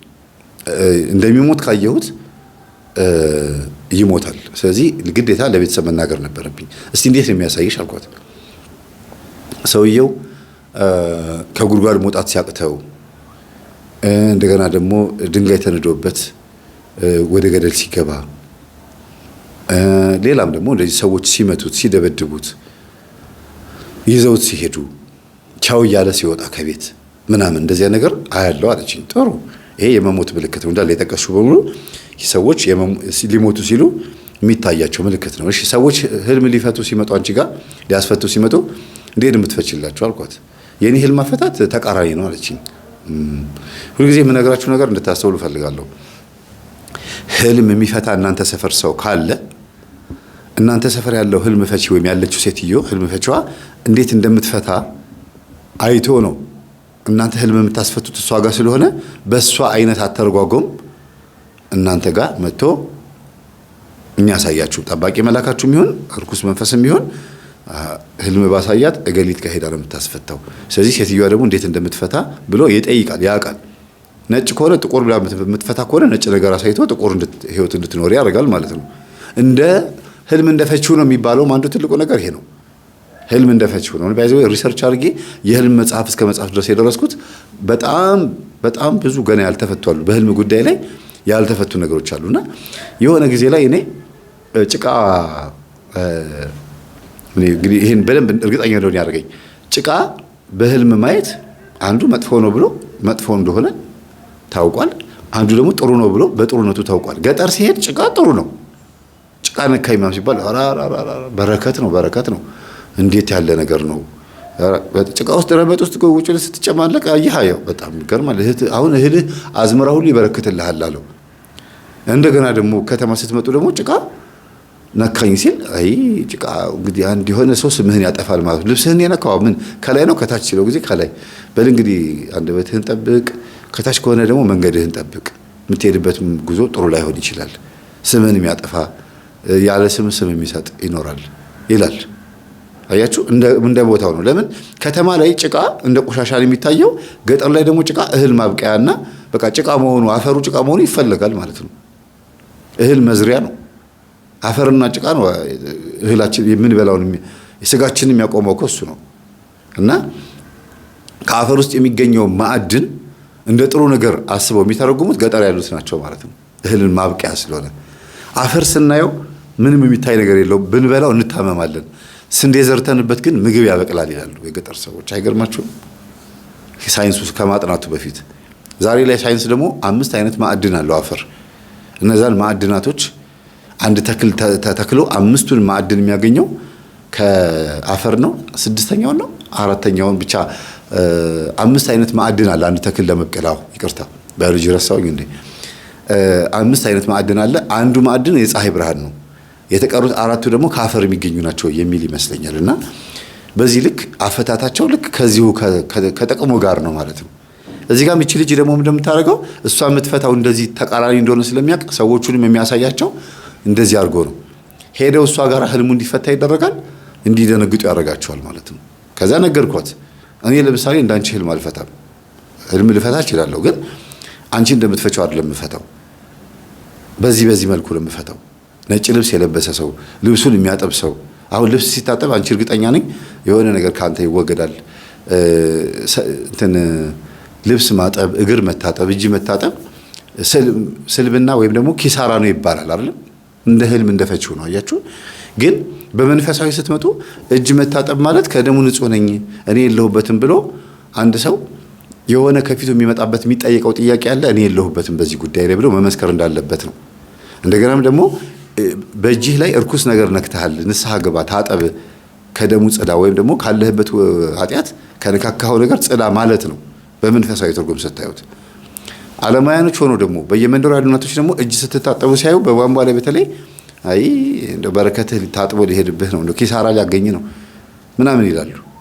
አያችሁ። እንደ ራስህን ስትታጠብ አስተሳሰብን ማስተካከል አለብህ። ሁሉ ነገርህን በቃ ማጽዳት አለብህ፣ ንስሐ መግባት አለብህ፣ ክፉ የሆኑ ሐሳቦችን ማስተካከል አለብህ ማለት ነው በስነ ልቦናውም በመንፈሳዊም። በእናቶቻችን አፈታት ደግሞ ሄድ ስታዩት ደግሞ አይ መታጠብ እንኳን ትንሽ ችግር ነው፣ በተለይ ጸጉርሽ ረጅም ከሆነ እሱን ከታጠብሽው ስልጣንሽን፣ ክብርሽን፣ ጸጋሽን ታጫለሽ ማለት ነው ይላሉ። ወደ መንፈሳዊ ስትመጡ ጸጉር ትልቅ መሆን ማለት ጸጋ ነው፣ ክብር ነው። ግን ደግሞ እሱን ጸጉር ደግሞ ማበጠርና እንደዚህ አርጎሽ መሸፈን ማለት ትርጉሙ ሌላ ነው በእነሱና ይቺ ልጅ እያንዳንዱን ህልም አፈታት እኔ እንዴት እንደምፈታና እሷ እንዴት እንደምትፈታ ስነግራት ምን ለማለት ፈልገህ ነው አለችኝ። እርግጠኛ ነኝ ዶክተሪ እንደሚደርሰው ውጭ ሀገር እንደሚሄድ ወይም እንደሚያልፍለት የፈታሽለት ሰው አለ ብዬ አላስብም። ምናልባት ከስንት አንድ ሊኖር ይችላል። እንደ ህልሙ ጸባይ እሱን አንቺ ተቀባይነት እንድታገኚ አንቺ ውስጥ ያለው ኃይል ተቀባይነት እንድታገኚ ለዛ ሰው ጥሩ ህልም ሊያሳየው ይችላል። ይልቁንስ ፈርተውሽ የሚሸሹና ህልማቸውን ከመናገር ወደ ኋላ የሸሹ ሰዎች ይኖራሉ። ቢሰ ጊዜ እኔ ያለሁ አሉ አንድ ሴትዮ የምትፈታው ነገር በጣም ትክክል ስለሚሆን እኔ ህልሜን መናገር አቆምኩኝ አሉ። በጣም ይገርማቸዋል። እስቲ ንገሩኝ አልኳቸው። ከዛ ሲነግሩኝ ሴትዮዋ በመንገድ እየሄድኩኝ አሉ አንድ የሆነ ሰው የተጠቀለለ ጨርቅ ስጦታ ይሰጠኛል አሉ። ለምሳሌ ነው እንግዲህ ሴትዮዋ የእውነት ነው የተናገሩት እና ምን ብላ ልትፈታ እንደምችል ሴትዮዋ ገና ገምተው አልናገርም አሉ። ለኛ ግን እዛ ቦታ ላይ ነገሩና ሁለታችን የምንፈታበትን መንገድ ልንገራችሁ። አሁን የተጠቀለለ ጨርቅ አምጥቶ ሰጠኝና ጨርቁን መግለጥ ፈራሁኝ። መንገድ ላይ ሆኜ ፍቱልኝ እባካችሁን፣ ይሄንን ጨርቅ ፍቱልኝ፣ እዚህ ውስጥ የሚንቀሳቀስ ኃይል አለ፣ የሆነ የሚንቀሳቀስ ነገር አለ እና ይሄንን መፍታት አልቻልኩም ነው እንግዲህ ያዩት ሴትዮዋ በህልማቸውና ጨርቁ ከለሩ ምንድነው ያልኳቸው እኔ ጨርቁ ከለሩ ነጭ ነው አሉ። አንቺ ነጭ እንዴት አድርገሽ የምትፈቺው? ስለ ጊዜ መጥፎ ነገር ነው ማለት ነው አለችኝ። ለምን ነጭ እንዴት ነው መጥፎ የሚሆነው አልኳት። ህልም ተቃራኒ ስለሆነ አለች። እኔ እንግዲያውስ ልንገርሽ አልኳት። እኚህ ሴትዮ በጨርቅ የተጠቀለለው ጨርቅ ውስጥ በነጭ ጨርቅ የተጠቀለለው የሚንቀሳቀሰው ነገር የክርስቶስ ቃል ነው። ነጩ ጨርቅ ደግሞ ልባቸው ነው እና ፍቱልኝ እያሉ የሚሉት ያልተመለሰላቸው ጥያቄ አለ። በየመንገዱ እየሄዱ የሚጠይቁት ጥያቄ አለ እና እኚህ ሴትዮ ግራ የገባቸው ነገር አለ። ስለዚህ አዎ አንድ በጣም የሚያስጨንቀኝ ጥያቄ አለ በሃይማኖት ጉዳይ በልቤ ውስጥ የሚያስጨንቀኝ ማን በፈታለኝ ብዬ የምናገረው ነገር አለኝ። ለብቻህ ነው የምነግርህ ብለው ለብቻዬ ጠይቀውኝ ለብቻዬ ነግረውኝ ለብቻዬ መለስኩላቸው። እሷ ግን ብትፈታላቸው ኖሮ በነጭ ማለት እንደ ጥቁር አድርጋ አስባ አይ ይሄ ነገር እንደው ጥሩ አይመስለኝም ምናምን ብላ ነበር የምትፈታው እና እንደዚህ ነው ስላ ጊዜ እስቲ ፍቺው ይሄን ህልም አልኳት። ስትፈታው እውነትም ተቃራኒ አድርጋ ነው የፈታችው እና ደግሞ ቢሆንም ሴትዮዋ መታው አስፈትተው ቢሆን ኖሮ እሷ እንዳለችው ይሆንባቸው ነበር እና በውስጡ ያለው ጥያቄ የሚመለስልዎት መንገደኛን በመጠየቅ አይደለም። መጨረሻ ላይ እንዴት ባነኑ ስላቸው ጊዜ ማንንም ሳይፈታልኝ እንደዚሁ እንዲያስኩት ተፈታሉ። ማን ነው ባነንኩኝ አሉ። በቃ ጥያቄውን የሚመልሱት ራስዎት ነው። በሉ ገጠሜ ማዳመጥ ጀምሩ፣ የመናፍስትን ሴራ የሚያጋልጠውን ትምህርት ማዳመጥ ጀምሩ ብያቸው ዛሬ ላይ የሚገርማችሁ ቆራቢ ናቸው ይሄ ሴትዮ። ለምን ሲባሉ ትምህርቱን ሲያዳምጡት መልሱ እዛው እና እሳቸው ውስጥ ተገኘ። የህይወታቸው ውጣ ውረድ እንቆቅልሽ የሆነባቸው ነገሩ ተፈታ። ለምን? እዛ ረመጥ ውስጥ ስለነበሩ በአዳም ልኮ ረመጥ ውስጥ ስለነበሩ ሴትዮዋ ምን ማለት ነው እንግዲህ ባጭሩ በግል ቢነግሩኝም ግን በደፈናው ስነግራችሁ የእናቴ አባቴ ከራማ እያሉ የሚያመልኩት መንፈስ የሚነግራቸው ነገር ወይም ደግሞ የተቀበሉት ነገር እውነት ነው ወይስ አይደለም ብሎ ግራ ተጋብተዋል ሴትዮዋ። እሷ ፈታላቸው ቢሆን ኖሮ የእውነት ነው የምላችሁ አምልኮን እንደገና ጀምረውት ቡና ማፍላት ጀምረው በቀን 3 ያፈሉ ከነበረ 7 እንዲያፈሉ ታዘው ነበር የሚሆነው። ከመንፈስ ጋር ለማስታረቅ ነበር ጥረት የምታደርገው። እሷ መንፈስ ነው ብላ ሳይሆን የምታስበው በይ የእናቴ አባትሽ ነገር አስቀጥይ ያለቻቸው ሰዎች ሁሉ አሉ እና ቢያንስ ቤት ውስጥ ወደ 12 13 ሰዎች ተቀምጠናል። መምህር ተስፋዬ ሊያናገራት መጣ ተብሎ ማለት ነው። የመናፍስትን ሴራ ትምህርት ማዳመጥ ትፈልጊያለሽ አልኳት። ባዳምጠው ምንም ችግር የለውም ደስ ይለኛል አለች። ስለዚህ ዛሬ ትምህርቱን ልስጥሽና አዳምጠሽ ድጋሚ ብንገናኝ ይሻላል ወይስ ዛሬ አንዳንድ ጥያቄዎች ልጠይቅሽና ትመልሽልኛለሽ አልኳት። ጠይቀኝ መልስልሃለሁ፣ ከዛ ትምህርትህን ማዳምጬ ደግሞ ላገኝህ የምፈልግ ከሆነ ያገኝሃለሁ፣ ምን ችግር አለው አለች። ጥሩ ፖዚቲቭነትሽን ወድጄዋለሁ፣ መልካምነትሽን ወድጄዋለሁ፣ ግን ከሷ ጋር ያላችሁ ጸብ ምንድነው አልኳት። አይ ምንም ጸብ የለም፣ ስለኔ ስለማታውቀው ነገር ተናገረች። እግዚአብሔር የሰጠኝን ጸጋ እንግዲህ ሰይጣናዊ ነው ብሎ መናገር ማለት ስድብ ነው፣ ያስከስሳልም፣ ስም ማጥፋት ወንጀልም ነው አለችኝ። ልክ ነው በእርግጥ ያስብላል። እንዳንቺ የእግዚአብሔር ጸጋ ነው ብለሽ ባታምኝም እንኳን የተሰጠሽ ክህሎት እንደሆነ አድርገሽ ስለምታስቢው ልክ ነው። ግን አንቺን እኮ መታልነገርሽም አንቺ አጋንንት አለብሽ አላለችሽም። ሲጠይቋት ነው የመለሰችው። እሱን አምኜበታለሁ። ለዛ ነው አምኜበት ከቤቷ የወጣሁት። ሰዎች መተው ጠየቁኝ፣ ምክንያቱ ምን እንደሆነ ነገርኳቸው ስላለችኝ ቀጥታ እኔን አስባ ስላልተናገረች ነው ከቤቷ የወጣሁትና አሁን ምንም የሚያጣላን ነገር የለም። ካጠፋውኝ ይቅርታ አለቻት ልጅቷ። አይ እኔ አጠፋሽ አላጠፋሽ ሳይሆን ነፍስሽ እንድትድን ግን እፈልጋለሁ። አንቺ ላይ ያለው መንፈስ በጣም ከባድ መንፈስ ነው። እንዲያውም ልንገርሽ ይሄ መንፈስ ከአባትሽ የመጣ ሳይሆን አይቀርም አለቻት። ከዛ እንደገና እንዴት አባቴን ከኔ አልፈሽ ማለት ልጅቷ የምትናገረው ነገር የታያት ነገር ሆኖ ሊሆን ይችላል አላውቅም። ብቻ እኔ እንኳን በዛ ሰዓት መገመት አልቻልኩም። ቶሎ ልገምተው አልችልም። ግን እሷ ትምህርቱን የልጅቷን ሰፈር ውስጥ ስለምታውቃት በከፊል ነው የተነገረኝ ስለ ልጅቷ እና የኔን ትምህርት አዳምጣችኛዋ ልጅ በቀጥታ ያለው መንፈስ ነው ያገኘችው። ከአባትሽ የመጣ መንፈስ ነው፣ እናትሽ እንዲያ ነገር እንደሌላቸው አውቃለሁ፣ እኔ የማውቀው ነገር የለም ብለው መንገድ ላይ አግኝቻቸው ሁሉ ጠይቄያቸዋለሁ። አይደለም ማማ ስትለች ጊዜ አዎ እኔ ምንም የማውቀው ነገር የለም እንዲያ ነገር ውስጥ ድንገት ነው እንዲያ ነገር የጀመረችው እና እኔ የሚመስለኝ ከአባትሽ የመጣ ነው። እንግዲህ እንደማይሽ ከቤት ወጥተሽ ማታቂ ሰፈር ውስጥ ብቻ የምትውይ ነሽ። ወንድ እንኳን ይዘሽ አይቼሽ አላውቅም። ጎረምሳ እንኳን ካንቺ ጋር ታይቶ አይታወቅም። ስለዚህ ጨዋ ልጅ ነሽ። እንደ ጨዋ ነው ማውራት ያለብንና አባትሽን እኮ ችግር አለባቸው እያልኩ አይደለም። የመጣው መንፈሱ ከአባትሽ ነው ማለቴ ነው። እና በደንብ አድርገሽ ቼክ አድርጊ ራስሽን አለቻት። ስለዚህ ተለያየን፣ እንዲታረቁ አደረግናቸውና በሳምንቱ ተደወለልኝ ከዛው ሰፈር። አንዷ ደውላ መምህር አለችኝ። አቤት። አረ እውነትም በትክክል እውነትህን ነው። እቺ ልጅ ከአባቷ የመጣ መንፈስ ሳይሆን አይቀርም። እንደው መተህ ድጋሚ ብታናግራት። እኛም ትምህርቱን እያዳመጥን እኮ በትክክል ከአባቷ የመጣ መንፈስ ነው። አባቷ እኮ የሰፈራችን አሾክሻኪ መንፈስ ላኪ ነበረ አለችኝ። አንዷ ሴትዮ ነች እንግዲህ ደውላ። ምን ማለት ነው አልኳት። አሾክሻኪ መንፈስ ይልክና በየቤታችን በየምናችን ስለሱ ምን እንደምናወራ ለማወቅ ጥረት ያደርግ ነበር። ይሄን እንደሚያወቅ ነው እኛ እዛው የሚካድሙ እናት አሉ። እንደው ይሄ ሰውዬ ላከብኝ እንደው ናስቲ ቁጭ በላ ምናምን ብለው አንድ የሚጠነቁሉ ሴትዮ በባዶ ቤት ማንም በሌለበት እየተቀምጠው ቡና እየጠጡ ሴቶቹ የሆነ ሰው እንደገባ አድርገው ቁጭ በል እሱ ጋር ይላሉ። ማንን ነው የምትዩ ብለን እንላለን። አይ እንደው ተውት ሊያዳምጥ የመጣል ተውት ያዳምጥ ምናምን ብለው ቡና መፍላታቸውን ይቀጥላሉ። ከዛ ሴቶቹ ዞር ዞር ብለው ማንም አልገባም። ሴትዮዋ ግን ይታያቸዋል። አሾክሻኪ መንፈስ ሲገባ በደንብ ይታያቸዋል። አይ ላከህ ደግሞ ይላሉ። እና ሴትዮዋ ላይ ያለው መንፈስ ደግሞ ሴትዮዋን እንዲያዩ የሚያደርጋቸው በኩል ነው። ሴትዮዋ ኩል በጣም ነው የሚኳሉት። በጣም ድፍድፍ አድርገውት ሲገባ በደንብ ነው የሚያውቁት። ያዩታል፣ ይታያቸዋል። እና የእናቴ አባቴ ከራማ ነው እኔ ላይ ያለው የዘር ማንዘሬ በሙሉ እኔ ላይ ያለ ብሎ ስለሚያስቡ ሴትዮዋ ደግሞ ምንም ነገር ሲመጣ ሲገባ አንደርቢ የሚወርወር ቤትም ይምጣ ቤትም ምንም ይሆን በደንብ ነው የሚያዩት። እና አሁን እዚህ ቤት ውስጥ ስንት ሰው አለ ብሎ ይጠይቃሉ ሴትዮዋ። እንዴ እኛውንና አራታችን 3 እንግዳና ሴትዮዋ ማለት ነው። አይ እዚህ ቤት ውስጥ 30 ሰው ነው ያለው ይላሉ። ከኛ ጭምር 30 ሰው። አራትዬ እንደው አንዳንድ ጊዜ እዚህ መተን ያው ቡና መጠጣትሽን ታቆሚና እግርሽን ተሰብረሽ እንድትቀመጪ ነው ማድረግሽ። ነግሬሻለሁ። ቡና ሰዓቷ ሲደርስ በተሽ ጠጫለሽ ይላሉ ጎረቤቶቻቸውን። እና አሁን መጥቶ የተቀመጠው የዛ ሰፈር ያለው ሰውዬ አታውቁትም ገሌ የሚባለው የእንትና ሚስት የእንትና ባል ይላሉ። የእሱ አባል ነው። አሾክሻኪ መንፈስ ይልካል። ስለሱ ምን እንደምናወራ እኔ ምን እንደምን ለመስማት ይልካል። አገኘዋለሁ። ያው ይመጣል። አጠገቤ ተቀምጧል። አንድ ነን፣ የኛው ነው ይላሉ። በዚህ የተነሳ እኚህ ሴትዮ በደንብ አውቀዋል ሰውየው አሾክሻኪ መንፈስ እንደሚልክ፣ የድብትርና ባህሪም እንዳለው። አለባበሱ ደብተራ ባይሆንም የመንግስት ሰራተኛ ቢሆንም መስሪያ ቤት ተቀጥሮ ግን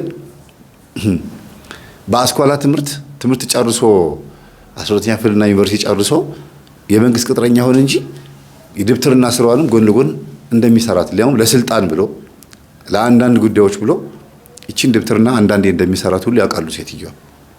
እና ወጥሮ አይሰራበትም እንጂ ትልቅ ጥበብ ነበረው ሰውየው። ችግር አለበት።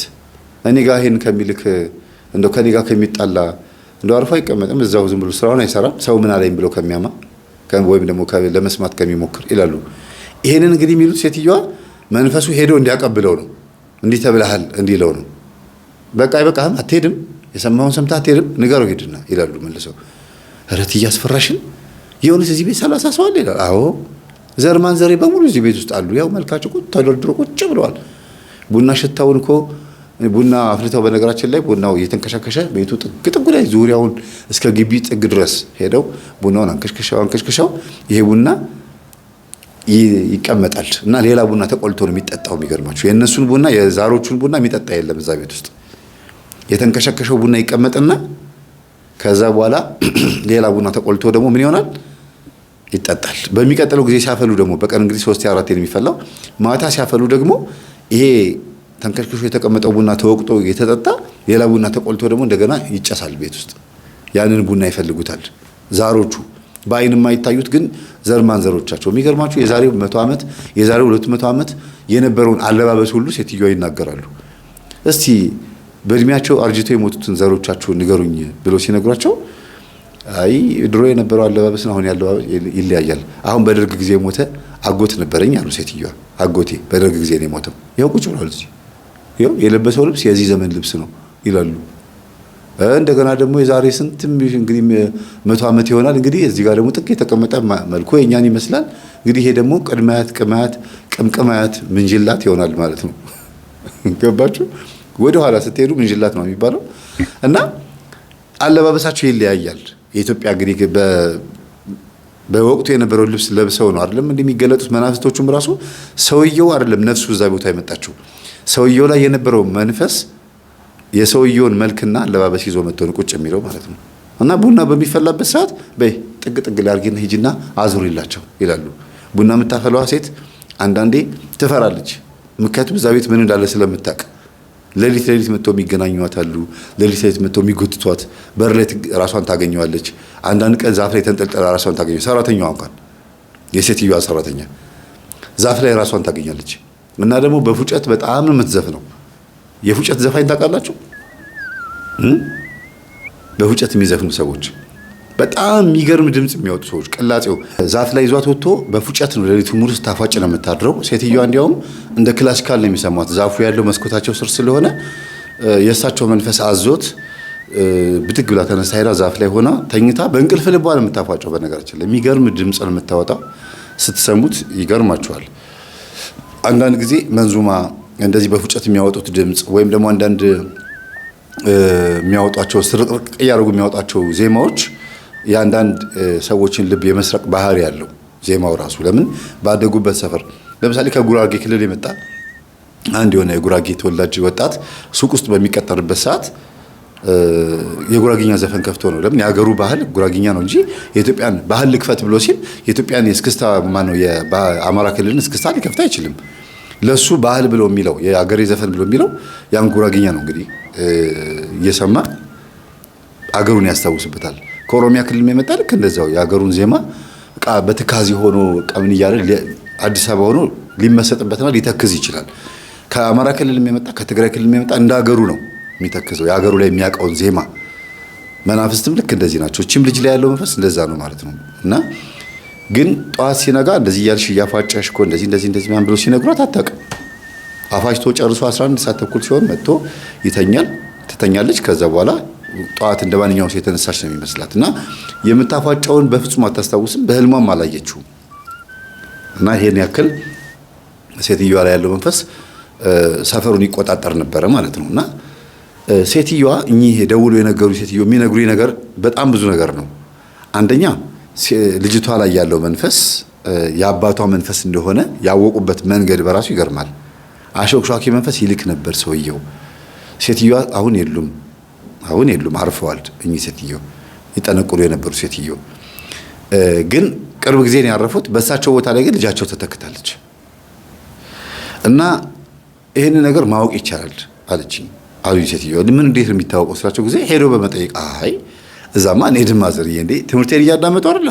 ታዲያ በደንብ ማዳመጥ ነው። አይ እንደው ስታወራ እኮ ሰምቼ ገርሞኝ ነው። ለማንኛውም ትምህርትህን በደንብ አዳምጣለሁ፣ አጥፍቼም ከሆነ ይቅርታ አሉ። አዎ ማዘርዬ፣ ይሄን እያዳመጡ ከሆነ እንደገና ወደ ዘመድ አይጠበቅብንም። በስግደት በጾም በጸሎት በተለያዩ መንፈሳዊ ንዋየ ቅድሳት መሳሪያዎች በመቁጠሪያ በመሰለ ቀጥቅጦ መጠየቅ እየተቻለ ለምን እዛ ሄደን እንጠይቃቸዋለን? ይሄ እኮ ኃጢአት ነው፣ እዛ ሄዶ መጠየቅም አያስፈልግም አልኳቸው። እሺ አሉ። አሁን በእርግጥ እኚህ ሴትዮ በንስሐ ተመልሰዋል። ይሄን ነገር በመናገራቸው ራሱ በጣም አዝነዋል። ግን ልጅቷ ጋር ደወልኩኝና ስለ አባትሽ አጠናሽ አልኳት። እያዳመጥኩ ነው ትምህርትህን፣ ስለ አባቴ አይመለከትህም አለች። ይህ ቤተክርስቲያን መምህር ነኝ ካልኩኝ ለምን በስርዓት አታናግርኝም? ምን አለበት ትህትናና ቅንነት ቢኖር ምን ችግር አለው? እኔ እኮ በስርዓት ነው ደውዬ አክብረሽ የደወልኩት። እሺ ይቅርታ አለች። ደግሞ መልሳ ጠብረር እያለ ነው። የደብተራ መንፈስ ነው ማለት ነው። ጀነን የሚል የትዕቢትና የኩራት መንፈስ አለ ማለት ነው። ስለዚህ ይሄ እኔን ስሙኝ እኔ ትክክል ነኝ የሚል መንፈስም ተላልፏል። ይሄ አሾክራኪ መንፈስ ብቻ ሳይሆን ይሄም ተላልፏል አልኩኝና ላገኝሽ እፈልጋለሁ አልኳት።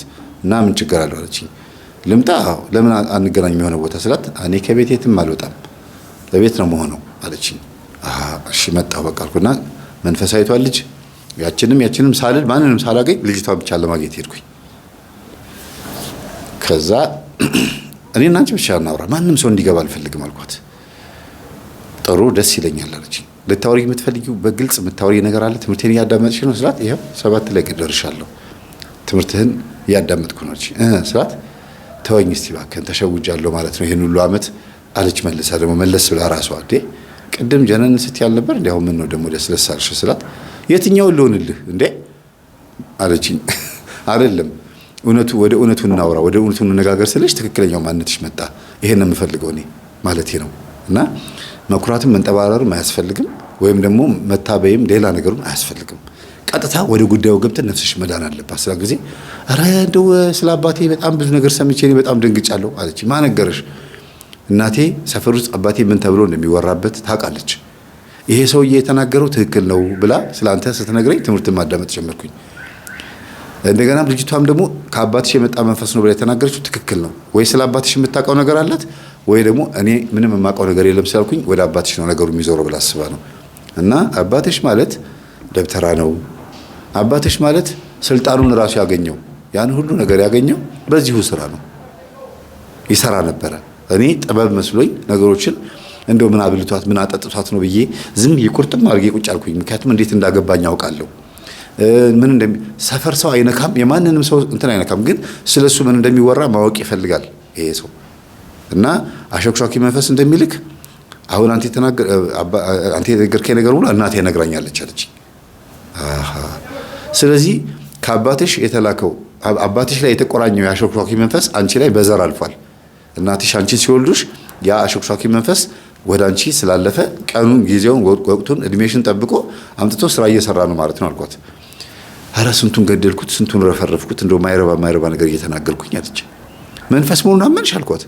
አዎ እኔ አሁን አምኛለሁ። ምክንያቱም ስትናገር እስቲ ጥሩ ነገር እስቲ ምን አድርጓል? ምን ህልም ጥሩ ነገር ፈታሽላቸው? ምንስ ራእይ ጥሩ ነገር አየሽላቸው ለሰፈሩ? ምንስ ደግሞ ካንቺ መልካም ነገር ወጣ ከሞት በስተቀርና ከህመም በስተቀር? ይሞታል የሚያልሽው ሞቷል፣ ይተርፋል የሚያልሽው ተርፏል። ተርፎ ግን ቤተክርስቲያን መጥቷል ወይ?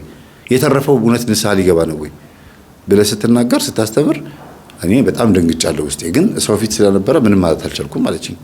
በይ አሁን ልጅቷ ሂጂና ቀረቢያት፣ ያቺ መንፈሳዊ የተባለችው ልጅ ቀስ ብለሽ ሂጂና ሹክክ ብለሽ ግቢና ጓደኛዋ ሁኚ፣ ከዛ ትቀይርሻለች።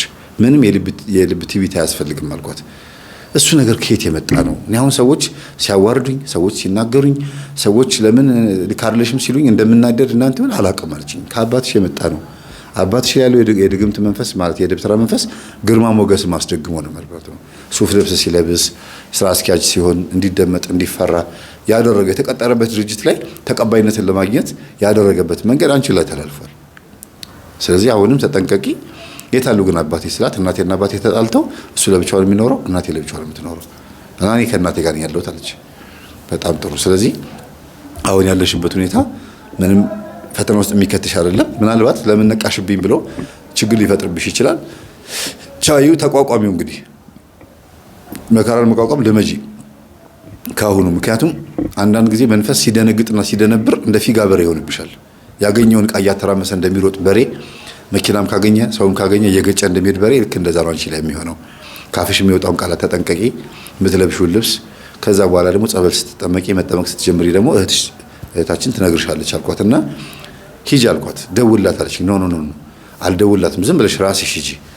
እኔ ደውዬ እስቲ እባክሽ እርጃት አግዣት ምናምን ካልኩኝ አንቺ ላይ ያለው መንፈስ ትዕቢተኛነቱ አይበርድም። አንቺ ግን በትህትና ሄደሽ ራስሽን ዝቅ አድርገሽ አስተምሪኝ፣ እንደዚህ ነገር ተፈጥሯል ብለሽ ከነገርሻት አንቺ ላይ ያለው መንፈስ በትህትናሽ ይመታ ይችላል። የመጀመሪያው እና ጥፋት ስታጠፊ ቶሎ ብለሽ ይቅርታ ማለት ልመጂ። የትዕቢት መንፈስ አንቺ ጋር አለ። አሁንም ራሱ እያወራሁሽ እንደዚህ የሚል ነገር አለ ፊትሽ ላይ አልኳት እና ገርሟት እሷ ራሱ ሁሉም ሰው እንደዚህ ይለኛል፣ ሰውን በንቀት ነው የምታየው ይሉኛል አለች። ሰርቶሻል የሆነ ነገር ልክ በመጠጥ ሱሰኛ እንደሚያደርገው ሁሉ አካልሽንም፣ ሰውነትሽን፣ ፊትሽንም፣ አነጋገርሽን ሁሉ አክሽንሽን ቀይሮታልና ተጠንቀቂ ያልኳት እሻለች። ሄደች። ልክ አንኳኩታ ቤቷ ስትገባ ደነገጠች ልጅቷ። እንዴ ገና ልጅቷ ሳትገባ ደውላ እኔ ጋር ልጅቷ ኧረ መምህር እየመጣች አለች። ልክያት ነው ተቀበያት በቃ አልኳት። አለች ልክያት ነው ግን ወዲያው መደወል አልነበረብሽም፣ አናግርሽ ስትጨርሺ ነው። ገርሞኝ እኮ ነው አለች እና ወዲያው ቁጭ ብለው አስተማረቻት። አብራት መስገድ አብራት መጸለይ ስትጀምር አባትየው መጣ። ተጣልቶ ለየብቻ ይኖሩ የነበረው ሰውዬ መጥቶ ማያቅ መጥቶ የታለች ልጅቷ አለ። ከዛ እንዴት መጣ ዛሬ መስገድ መጾም መጸለይ ስትጀምር ልጄ እንዴት አለችው። የታለች ልጅቷ የታለች አለ። ሆን ብሎ ያዋርሳት የተላለፈ የቡዳ መንፈስ የዛር መንፈስ ወይም የዝሙት መንፈስ ይሁን አይሁን ሴትዮዋ የሆነ ነገር ጠርጥረዋል። ለምን ልጅቷ ትምህርቱን ስታዳምጥ አብረው እያዳመጡ ነበረ።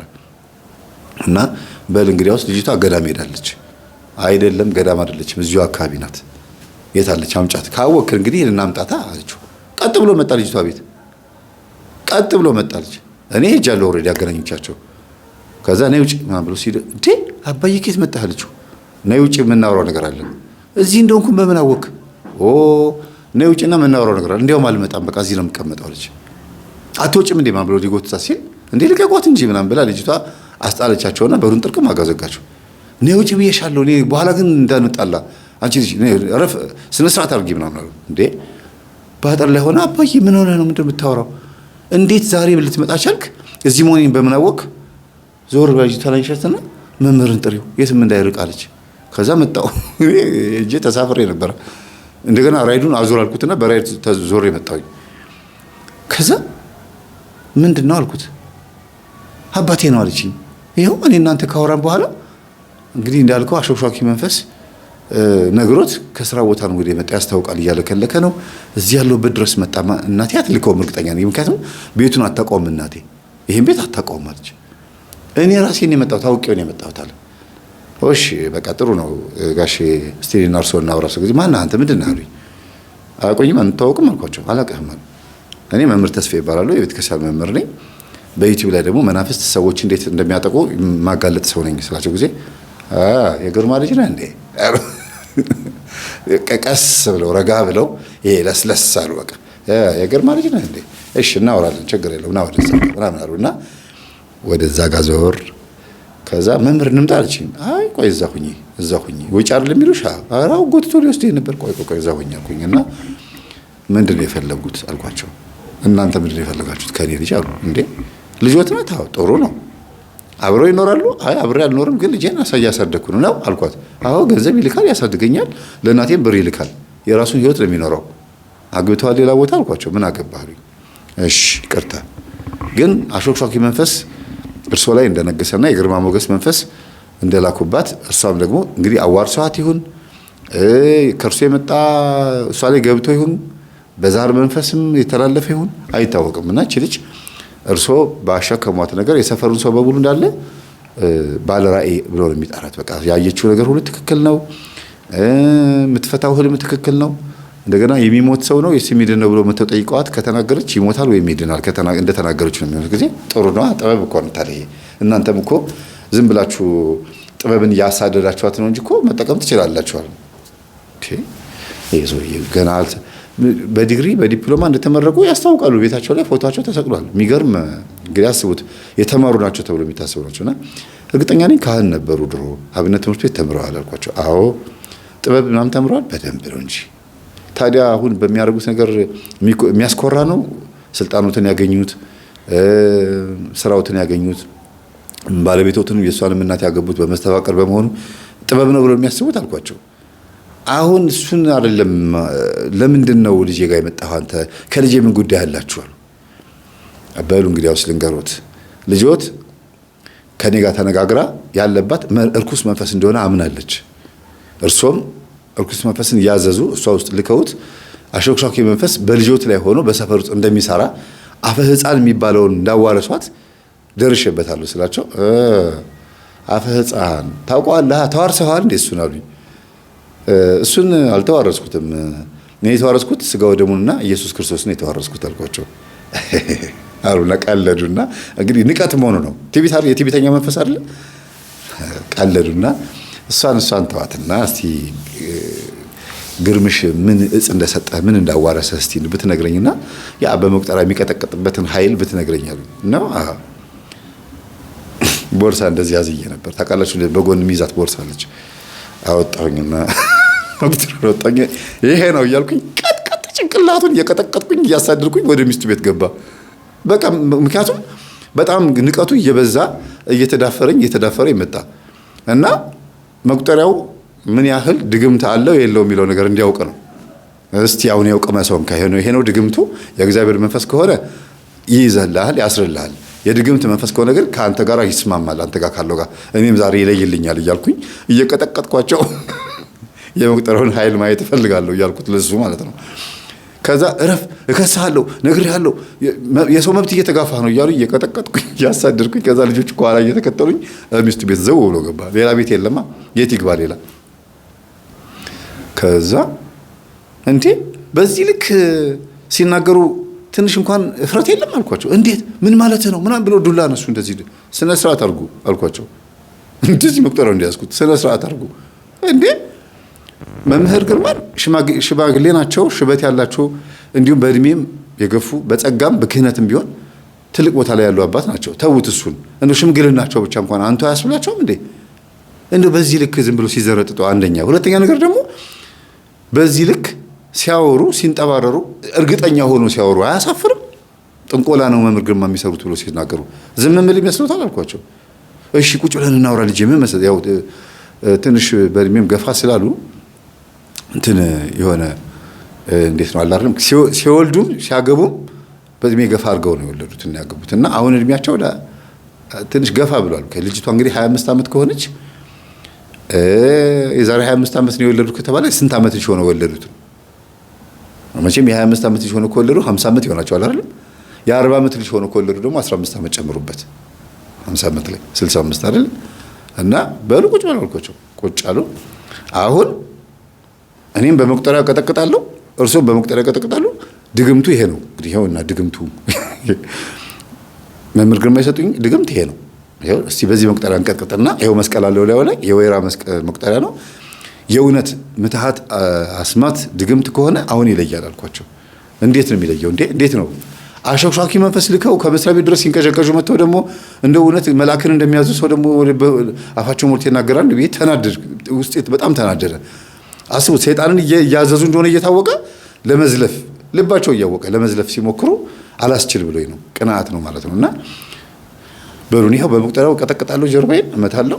ይኸው መቁጠሪያ ነው። እርሶ እስቲ ይሄን ያድርጉ አልኳቸው። እኔ ለምን ራሴን እደበድባለሁ አሉ። እሺ እኔ ላቅምሰውት አልኳቸው። ለምን አሉኝ። ድግምቱ እንግዲህ ግርማ የሰጠህ ድግምት አይደል ያሉኝ። አዎ ይሄ ነው መምህር ግርማ የሰጠኝ ድግምት ይሄ ነው። እንግዲህ እስቲ ራስዎትን እኛ በመቁጠሪያው እየመታን ራሳችን ያለው መንፈስ አሰርን፣ እሳቸውን በዚህ መቁጠሪያ እየመቱኛ ያለው መንፈስ ያዙት፣ አስጮሁት፣ አስለፈለፉት አይደል? እስቲ እርሶ ይሞክሩት አልኳቸው። ከዛ ልጅቷ ተናደደችና መቁጠሪያውን ቀምታኝ ጉዳርከኝ እያለች አባቷን እግራቸውን ጀርባቸውን ቅጥቅጥ አረገቻቸው። ተይ በኋላ ተይ ደግምብሻለሁ፣ ተይ ነግሬሻለሁ፣ ያው በኋላ እንደው እግርሽን ሰብሬን ማስቀምጥሽ ይላሉ እየተቀጠቀጡ ማለት ነው። እና አባቴ ላይ ያለ ሾክሾኪ መንፈስ በስላሴ ስም ታሰር ብላ መጨረሻ ላይ ጧ ታረጋቸዋለች። ዝርር ብለው ወደቁ። እሷም ወደቀች። መታት ማለት ነው እንግዲህ ወይ መታት ማለት ምንድነው? በዛ ልክ ውስጧ ያለው መንፈስ ተናደደ። እንዴት እንደዚህ ታደርጊያለሽ ብሎ ማለት ነው። ውስጥን የመታት ይሄ ካለ አይደለም። እና እሷም ወደቀች። ከዛ ጸበል ሁለቱንም ማድረግንባቸው። ሴትዮዋ ጥግ ይዞ ቁጭ ብሎ ደንግጠዋል። ምን ነው ማዘሳቸው ጊዜ አይ ሰውየው አፉ ላይ ያለውን ድግምት ከደገመ ኮልሽም ነው ከዚህ የሚያባርሽን ያውቀዋለሁ። ድግምቱን ከባድ ድግምት ነው የሚደግመው። ልቡ ከተመለሰ በኋላ ሰውየው ከወደቀበት ከተነሳ በኋላ የሚናገረው ነገር እንግዲህ ቻሉት። ፈስ በፈስ ነው የሚያደርገው አሉ። እና እኔ ልፈሳ አልኳቸው። ከዛ መንፈስ አይተዋለች በሳቅ ማጥንችና እኔ በሱ ሰውዬ አሁን እዚህ ጋር ደግሞ ካስፈሳኝ በእውነት ሌላ እግዚአብሔር ኃይል የለም ማለት ነው አልኳቸው። አይ በጣም ከባድ ሰው ነው፣ ሰው ማዋረድ ይችልበታል አሉ። ነው አልኩኝና በሉ ጸበል አምጡልኝ። ከጎረቤት ሄጄ ጸበል አመጡልኝ። ያኔ ለጸበል መጣ። አንዱ ሲያልቅ አንዱ አርከፈከፍንባቸው። ሱፍ በሱፍ ለብሰው የመጡ ሰውዬ ሱፉ ወልቆ የልጃቸውን ካናቴራ ለብሰው፣ ልጅቷ ተነስታለች። ኦልሬዲ ከወደቀችበት ተነስታ ጸበል ስናደርግ ሁሉ ታይ ነበረ። የልጃቸውን ካናቴራ ለበሱ። የልጃቸው የትምህርት ቤት ቁምጣ የምትማርበት የነበረውን የስፖርት ቁምጣ ለበሱ። ከዛ መቼም የሚስታቸውን ቀሚስ አያርጉም አይደለ? በዛ ሆኖ ጋቢ ተደርቦላቸው ቁጭ ብለው ጸጥ አሉ። ምክንያቱም እሳቸው ሰውነታቸው ሁሉ አይንቀሳቀስም፣ ጸጥ ብለው ቁጭ ብለዋል። ከዚህ ቤት አትወጣትም ልጆት፣ እዚሁ እርሶ የሚያደርጉትን ነገር በሙሉ እሷ ላይ ሲሰራ የነበረው ሁሉ እዚህ ቤት መታሰር አለበት። እርሶ ምን አይነት ሰው እንደነበሩ ሚስቶት ሲናገሩ ነበረ። በአፎት ምንም አይነት ድግምት እንዳይደግሙ ቅዱስ ሩፋኤል አፎትን ይዝጋው አልኳቸው። ይዝጋው ማለት ሳይሆን እንደው ምንም ነገር አይድግሙ ማለት ነው። እግዚአብሔር ገስጾት ማለት ነው። በቃ ምንም ነገር እንዳያደርጉ እሳቸው ጊዜ። በነገራችን ላይ በዚህ አጋጣሚ ጎረቤት ሁሉ መጥተው ነበረ። ጎረቤት ግን ሲመጣ ግርግር ሰምቶ ምናምን ሳይሆን ድንገት ነው። አንድ ሴትዮ እንዴት ናችሁ ምናምን ሲመጡ ጊዜ ግርግር ነው ቤት ውስጥ። እንዴ ምንድነው አሉና ሮጠው ወጥተው ሌላ ጎረቤት ጠርተው መጡ። የወረኛ ነገር ማያስችላቸው ሰዎች አሉ። ኧረ እዛ ቤት ኧረ ሰውየው መጥቷል። የበቀደሙ መምህር መጥቶ ከሰውየው ጋር እየተፋጠጡ ነው፣ ጸበል እያደረገ ነው ማን ብሎ መጡ።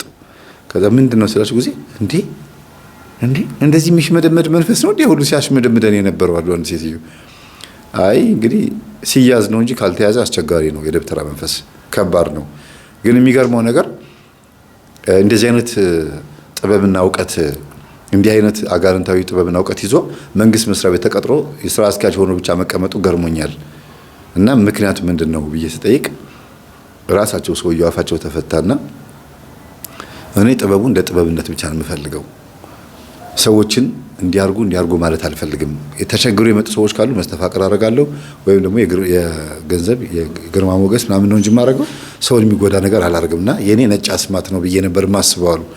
አፋቸው ተፈታ ስላችሁ ዝም ብለው አለግመውብን ነበርና ሊያወሩኝ ፈቃደኛ ነው ወይስ ሊሄድ አልኳቸው። አይ ተቀመጥ ቆይ ሰው ይሄድና ማወራ ነገር አለ። ከዛ ውጡልኝ አልኳቸው። ሰው ወጣ ደጅ ላይ አይ ይሄ ወደ የቤታቸው ይበተኑልኝ አሉ። ከዛ ሂጂ ቤቴ ሂጂና ቤቴን ታውቂዋለሽ አይደል አሉ ልጆቹ። ማን ነው ልጅቷን? አዎ ቤቴ ሄደሽ ቢጃማዬን፣ ቱታዬን፣ ካልሲዬን፣ ኮፍያዬን፣ የሹራብ ኮፍያዬን ሁሉ ይዘሽልኝ ነይ። ከዛ ይለያል እዚሁ አሉ።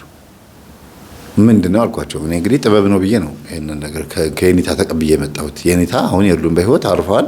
እኔ ከየኔታ ይሄ ጥበብ ተቀብዬ መጥቼ እንደዚህ ሳዘው የነበረው መንፈስ መጥቶ የሚሽመደመድ ከሆነ ይዞኝ ሲወል ሊገባ አስቦ ነበረ ማለት ነው ብሎ ሰውየው ልክ እንደ ልጅቷ ቶሎ ልባቸው ምልስ አለ እና በጣም ገረማት። መምህር ደብተራ በዚህ ልክ ቶሎ ይመለሳል እንዴ? አውቀው እያደፈጠ ቢሆን ብሳለች ልጅቷ።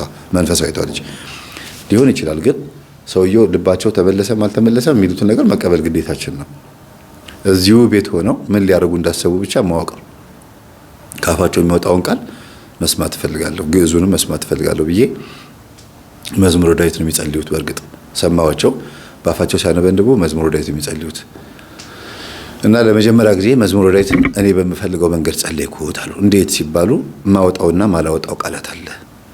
ስደግመው የምናገረውና ማልናገረው መርጬ ነበር የምጸልየው። አሁን ግን ሙሉን እየጸለይኩ ነው። 3 ንጉስ በአንድ ጊዜ በአንድ ቀን አስቡት።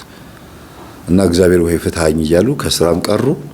እንግዲህ አስቡት ስራ ቦታ ላይ በዛ እድሜያቸው የሚሰሩት ጡረታ ከወጡ በኋላ ለስራው አስፈላጊ ናቸው ተብለው እንደገናም ደግሞ ቤቴ ስቀመጥ እያመመኝ ስለሆነ ተመልሼ ልግባና በትርፍ ጊዜ ልስራ ምናምን ብለው አስፈቅደው ነው። አንዳንዶቹ እድሜያቸው ከገፋ በኋላ ራሱ መጥተው አንዳንድ ስራዎችን ይሰራሉ፣ ጡረታም ቢወጡ ማለት ነው። እድሜ ቀንሰውም ደግሞ ጡረታ የሚናገሩ ሰዎች አሉ አይደል? መጀመሪያ ሲቀጠሩ እድሜ ጨምረው ይናገራሉ፣ ቶሎ ለመቀጠር ማለት ነው። እድሜያቸው ሳይደርስ ለምሳሌ 18 ዓመት ሳይሞላቸው 18 ዓመት ሞልቷል ብለው 2 ዓመትም 3 ዓመትም ጨምረው ሲናገሩ ጡረታም በጊዜ ይወጣሉ፣ ያለ እድሜያቸው ይወጣሉ። አንዳንዶቹ ደግሞ እድሜያቸው ካለፈ በኋላ ራሱ እንኳን የማይወጡም ደግሞ አሉ እና እንደ ሁኔታው ነው። እኚህ ሰውዬ ግን ከጡረታ ከወጡ በኋላ ራሱ እዛ ድርጅት ላይ ተቀጥረው እየሰሩ እንደሆነ ነው እየሰማ ያለሁት። በእርግጥም ጠንካራ ሰው ናቸው፣ በጉልበት ማለት ነው። በስራቸውም በጣም ፐርፌክት አድርገው የሚሰሩት። ድርጅቱ የመንግስት ድርጅት ቢሆንም በስራቸው እርግጠኛ ስለሆነ ፈቅዶላቸዋል። አንዳንዶቹ እንደዚህ ናቸው፣ በተለይ ወንዶች ላይ። ሴቶች እንኳን ቶሎ ያረጃሉ፣ ወንዶች ላይ ግን በጣም ነው እንትን የሚለው ይቆያሉ። እና በቃ አልፈልግም ብለው ቁጭ አሉ። ልጅቷ ጸበል እያመጣች እያጠጣቻቸው፣ ሴትዮዋ ግን በርቀት የሚያዋቸው እንተ ሰውዬ እንደው ሳት ብሎ እንደው ያቺን ድግምት ከደገምኳት ይላሉ። ከዛ መምህር ያቤት እናቴ አባቴን ፈርተው ልትሞት ነው። ከዛ ማዘር አልኳቸው በስልክ አቤት እርሶን አስፈስቷል እንደኝ ሰባበት ጊዜ እኮ ለዚህ እኮ ነው አሉ። አሁንም ሰው ፊት ሲሄድ መንገድ ላይ ሲሄድ ደግሞ ዘረጥ ያደርገኝና ደግሞ ያዋርደኛል። እሷን ፈርተው ነው እንደዚህ በአይነ ቁራኛ የሚያዋቸው። በሉ እሱን አቁሙና አሁን አብራችሁ መተባበር አለባችሁ። ምን እንደዚህ የሚባል ነገር የለም። የሚያስፈሳ መንፈስ ቢኖርም አሁን ግን እንደዚህ የሚያደርጉ አባት አይደሉም። እና በስተርጅና እንግዲህ እቤት መጥተው ተሰብስባቸዋል። ሰውየው ሌላ ሚስት አለማግባታቸው ለእርሶ ጠቅሞታል ጊዜ አረ ሄዶ ስንት አተራምሶ ነው የመጣው። ስንቱን አግብቶ ስንቱ ፈቶ ከዛ በኋላ ነው ብቻው መኖር የጀመረው። ከኔ ከተለያየ እንኳን 15 ዓመት ሆነን እኮ አሉ። ስለዚህ ሰውየው ላይ የዝሙት መንፈስም አለ ማለት ነው። አይነ ጥላም አለችባቸው። ያቺ አይነ ጥላ ትዳር እንዲይዙ አጋዥ ረዳት እንዲያገኙ አትፈልግም ማለት ነው። ልክ ትዳር ሲይዙ እንግዲህ አስቡት፣ አርጅቻለሁ፣ የምታግዘኝ፣ የምታዋራኝ፣ የምትደግፈኝ ሚስት እፈልጋለሁ ብሎ ልክ ሲያገቡ ቶሎ ትተዋቸው ይሄዳሉ። ገንዘባቸውን አይተው እንኳን ሲመጡ ለገንዘብ ብሎ እንኳን የሚቀመጡ ሴቶች አሉ። ስለዚህ አይነ ጥላ የቡዳ ዛር አይነ ጥላ ናት ማለት ነው። ቡዳ ዛር አይነ ጥላ ምንም ነገር ረዳት እንድታገኙ አትፈልግም። በሁሉ ነገር እንድትሰቃዩ፣ እንድትጉላሉ፣ ገንዘብም ስታገኙ እንዲባክን፣ ዘመድም ስታገኙ፣ ጓደኛም ስትይዙ እንዳይወጣላችሁ፣ ጓደኛ እንዳይወጣላችሁ፣ በሁሉ ነገር ላይ ዝግትግትግት ይልባችሁና ብቻችሁን ትጋፈጣላችሁ ከመንፈሱ ጋር። ከዛ መከራ ስታሳዩት መንፈሷ ጓደኛ የያዛችሁ ትዳር የያዛችሁ ስታስቸግሯት ወንጀል ታሰራችሁና እስር ቤት ገብታችሁ ቁጭ። እስር ቤት እንግዲህ ማንም ሰው መጣ አይጠቃሽ፣ ምናልባት ከእስረኛ ጋር ነው የምታወሩት። እሱ ደግሞ ምንም ለውጥ የለውም። ከእስር ቤት አትወጡ እንግዲህ እዛው ነው ቁጭ የምትሉት። ግን ለወሲብም ወንዶችንም ብዙ ጊዜ አይነ ጥላ ስታስጨንቃቸው ቆይታ ሴት ጋር እየተልከሰከሰ እየሄደ ምናምን ሲያስቸግራት ሴት ጋር እንዲቀርብ የማትፈልግ ከሆነና ባሌ የኔ ብቻ ነው ማንም እንዲነካብኝ አልፈልግም፣ አግብቼዋለሁ፣ ከልጅነት ጀምሮ ተቆራኝቼዋለሁ ብላ የምትል አይነ ጥላ ከሆነች ወንዱ ላይ ያለችው እና እየሄደ ሴት ጋር እየሄደ ካስቸገራት ለምን ሴት አመጣብኝ ብላ ተናዳ ወንጀል አሰርተው ወይ አስገድዶ እንዲደፍር ወይ በሙስና ወይ በደወል ነገር በዘረኝነት በፖለቲካ እንዲታሰር አድርጋ እስር ቤት እንዲበሰብስ ታደርገዋለች። የእድሜ ልክ ፍርድ ወይ 5 ዓመት ወይ 10 ዓመት ወይ 9 ዓመት ይቀመጣል እዛ። ከዛ በእንቅልፍ ልብ እየመጣች ትገናኘዋለች። ሴት የለ እዛ በግል ወሲብ ታሰቃየዋለች። ብቻውን በግላጭ ታገኘዋለች ማለት ነው። እና እኚህ ሰውዬ እንደዛ ነው የሆኑት። እስር ቤት ሳይገቡ እስር ቤት የገቡ ነው የኖሩትና በቤታቸው ውስጥ በስተርጅና አስቡት፣ በጣም ብዙ ኃጢአት ውስጥ መግባት፣ በስተርጅና ሴተኛ አዳሪ ይዞ መምጣት እና ይቺ የአብነት ትምህርት ቤት የተማሯት ግማሽ ድረስ የተማሯት ትምህርት በቃ ከባድ ችግር ውስጥ ከታቸዋለች። ልክ ይቺ ጥበብ የምትባለዋን ነገር ተዋርሶ የምትባለዋን ነገር እንደተማሩ ነው ከአብነት ትምህርት ቤት ወጥተው በአስኳላ ትምህርት ምክንያት ወደ ከተማ የመጡት ማለት ነው። በአስኳላ ትምህርት ማለት በዩኒቨርሲቲ በመግባት በማን ሃይስኩል ለመግባት ብሎ አዲስ አበባ መጡ ማለት ነው። ከዛ በዛው ቀጠለ። ድግምቱ በአፋቸው ነው። እዛ ቴሌቪዥን የለ፣ ሞባይል የለ፣ ምን የለ። በወጣትነታቸው ያንን ድግምት ሽምድድ አድርገው ጨርሰውታል። ከተማ ሲመጡ በዛ ድግምት ነው የኖሩት። ሆቴል ገብተው እንኳን ሂሳብ ሳይከፍሉ የሚወጡበት ጊዜ ነበረ። ዝም ብሎ ተነስተው ይወጣሉ፣ ማንም አይጠይቃቸውም። በዛ ሰዓት እንግዲህ አስተናጋጁ ወይ ኪሳራ ውስጥ ገብቷል። ስንት ጊዜ እንደዚህ አድርገው ይሆን እና በዚህ ልክ ታሪካቸውን ሲናገሩ ያስጠላል በጣም። ልጅቷ መስማት የሌለባትን ነገር እንዳልናገር ነው እዚህ ጋር ማልናገሩና ነግረውኛል፣ ግን እኔ ትቼዋለሁ። በቃ አንድ ደብተራ ድግምት ተዋርሶ ውስጥ ኖሮ ምን ሊያደርግ እንደሚችል ዝም ብላችሁ ገምቱ እስቲ። ገንዘብ፣ ዝሙት፣ ህይወቱ አጠቃላይ ከሰዎች ከማህበረሰቡ ጋር ያለው ኑሮ ምናምን ዝም ብላችሁ ገምቱት። በቃ ያ ተመሳሳይ የሆነ ህይወት ነው የሚኖሩት። ድግግሞሽ አያስፈልግም ብዬ ነው የተውኩትና ልጅቷ የሚገርም መንፈሳዊ ሰው ሆነች። ሰፈር ውስጥ ያለው ሰው በሙሉ በህልማችንን ድጋሚ ፍችልን፣ የሞቱትን አታስንሽ እንግዲህ ህልማችንን ፍችልን ድጋሚ አሏት። እና አይ እዛው ዩቲዩብ ላይ ገብታችሁ ህልም መፈታት እዛው እዩ መምህር ተስፋዬ ጋር እንጂ እኔ እዚህ አሁን የምፈታው ነገር የለም ምንም የለም። ከዛ ለመፈተን ብለው አንድ ሴትዮ እንዲህ አይነት ህልም አይቻለው ብሎ ህልም ሳያዩ መተው ፍችልን አሏት። እኔ አልፈታም፣ ምንም የምፈታው ነገር የለም፣ አልናገርም። ምክንያቱም የአባቴ የዛር መንፈስ፣ የአባቴ የዝሙትና የአባቴ የአሾክሻኪ መንፈስ እኔ ላይ መጥቶ እናንተ ላይ ሲያሾክሹኩባችሁ ስንት ዓመት ኖሮ እናንተም ከኔ ጋር ተጃጅላችኋል አለቻቸው። ከኔ ጋር ተጃጃላችሁ ሁላችሁም። እምለውን ሰማችሁ። የሞተው ሞተ፣ አሟርቼበት ሞተ። ሟርት ነው፣ እርግማን ነው። ይሞታል አልኩኝ፣ ሟርት ነው፣ ሞተ። በቃ ጠላዋጊ ነው፣ ሞተ። ስንት አይነት ነገር ሳረግ ያሁሉ ዝም ብላችሁኝ፣ ዛሬ ደግሞ መታችሁ ደግሞ ህልም ፍችልን ትላላችሁ። ልኖርበት ተውኛለች። እና ዛሬ ላይ ከዚች ከመንፈሳዊቷ ሴት ጋር ሆና አብራ ቆራቢ ሆና እየተመላለሰች እየቆረበች ነው። የሚገርማችሁ ነገር ሁለቱም የተለያዩ እንግዲህ መንፈሳዊ ወንድምና መንፈሳዊ እህትማማቾች ናቸው። ግን በስጋ እህትማማቾች እስኪመስሉ ድረስ የተቀራረበ ነገር አላቸው። በጣም እህትና እህትማማቾች ናቸው ይሏቸዋል። ኧረ አይደለንም ይላሉ። በጣም ነው የሚቀራረቡት። እና ልጅቷ ደንግጣ መጣ አባዬ እገሌ የሚባለው እናት ግን ጋር ሄደህ ልጅ እንትን ብለሃል እንዴ ሞክረሃል እንዴ ብላ ሁሉ ጠይቃለች። ኧረ እኔ ዞሮ ወደዛ ቤት እና እናትየው ራሱ ሳይሆን ይቀራል ብለሽ ነው ልጅቷ ጋር እኮ በጣም ትቀራረባላችሁ በመልክ ምናምን ይላሉ። አይ ይሄን አላረኩም እኔ እንዲህ ያለ ነገር የለብኝም። አይ የልጅቷ እናት ድንገት እንግዲህ በመልክም ቆንጆ ስለሆኑና በዛም በዚህም በወጣትነት እዚሁም ሰፈር ስለኖርክ እንግዲህ ከተዋወቃችሁ ብዬ ነው። አይ እንዲህ ያለ ነገር የለም። እኔ እኮ እዚህ ሰፈር የመጣሁት እናትሽን ካገባው በኋላ ነው። ልጅቷ ደግሞ በእድሜ ትበልጥሻለች ብዬ አስባለሁ። ስለዚህ እኔ ቀድሜ አንቺ ከመጣሽ በኋላ ተወልዳ ቢሆን ኖሮ ታናሽሽ ሆና ቢሆን ኖሮ ያስጠረጥራል። እንዲህ ብሎ ነገር የለም። እዚህ ሰፈር ስንመጣ ቤት ሰርተን ምን ብለን አይደል የመጣ ነው እንዴ? አዎ። ስለዚህ እንዴት ነው ታዲያ እዚህ ሰፈር ቀድሜ የማውቀው ይሄን ቤት ብለው ሰውየው አሳምነው ተናገሩ። ግን በጣም ነው የሚቀራረቡት መልካቸው። በጣም ነግሬያቸዋለሁ። እኔን የሚመስል ሰው አሁን ማርታ ጎይቶምና ዘቢብን እስቲ አስተያዩዋቸው። የኔ ልጅ ዘቢብና ማርታ ጎይቶም በጣም ነው የሚቀራረበው መልካቸው አይደል? እንደገናም ደግሞ ሌሎችም በመልክ በጣም የሚመሳሰሉ ሰዎች አሉና ናና መልክህን ተብዬ መገናኛ አካባቢ ሞባይል ሴንተር ሄጄ ሳይው ክውን ያልኩት ማን ነው አባት ያልኩት ኦሮሚያ ክልል ነው ልጁ ክውን ያልኩት በጣም በቃ ቁጭ እኔ ነው የሚመስለው አለ ሁሉ ነገራችን። ጺሙም እንደኔ ያሳድጓል ሽበት የለውም እንጂ ራሴን በዓለም ላይ 7 ሰዎች ተመሳሳይ ሰዎች አሉ ይባላልና ራሴን በመስታወት እንዳየሁት ነው የምቆጥረው። ገረመው እሱ ራሱ። እኔ መምህር ተስፋ ይባላለሁ ስለው በቃ እንግዲህ አንድ ቀን ከወሰወሰኝ ወጥቼ በመምህር ተስፋ ስም እንግዲህ ዩቲዩብ ቲክቶክ መጀመሪያ አይቀርም ማለት። ከዛ ረሰው ጊዜ አይ መምህር እኔ አክባሪህ ነኝ በመልክ አውቃለሁ እና እኔም እዚህ መጥቼ ሲነግሩኝ ጊዜ እኔ አይቼዋለሁ። እኔ ዩቲዩብህን አላውቀውም ነበር ሰዎች ናቸው ይኸው እስቲ መምህር ተስፋ አንተን ይመስላል ብሎ አሳይተውኝ ነው። አሁን ደግሞ መጨረሻ ላይ አንተን ጠርተው ደግሞ አገናኙኝ አለ። እንዴት ታያለህ ታዲያ አልኩት። በቃ አይ ዝም ብለን ሰላም እንባባል በቃ ኖርማል ይሄ አጋጣሚ ነው እንበለው አለኝ። እንጃ ብቻ እናቴን እምነት አለው አባቴንም እንግዲህ አንተም አባትህም እናትህም እንዴት እንደሆኑ ተቀራርበን መተዋወቅ አለብን እንጂ በጣም ከባድ ነው አልኩት። ስለዚህ አንዳንዴ በጣም ተመሳሳይ የሆኑ ነገሮች አሉ። አንድ የሚያደርግ ነገር አለ። ወደዚህ እንምጣ። እኚህ አባት ልጃቸውን ትክ ብለው ተመልክተዋት ባንቺ ልዳን አሏት። አባዬ በኔ ልትድን ነው አለችው። ባንቺ በቃ ልድን ነው አሉ። ግን እንደታመምክ ችግር እንዳለበት ታውቅ ነበር አለችው። አይ አሁን ያወቅኩት እስካሁኑ ሰዓት ድረስ ልቤ ላይ ቁጭ ብሎ ነግሶብኝ የነበረ መንፈስ ነበር አሉ። እና ስልጣኔንም ያገኘሁት ወንበሩም እንትኑ ስራውም ደሞዙም ያገኘሁት ሁሉ ነገር ያገኘሁት በዚሁ ጥበብ ነው አሉ።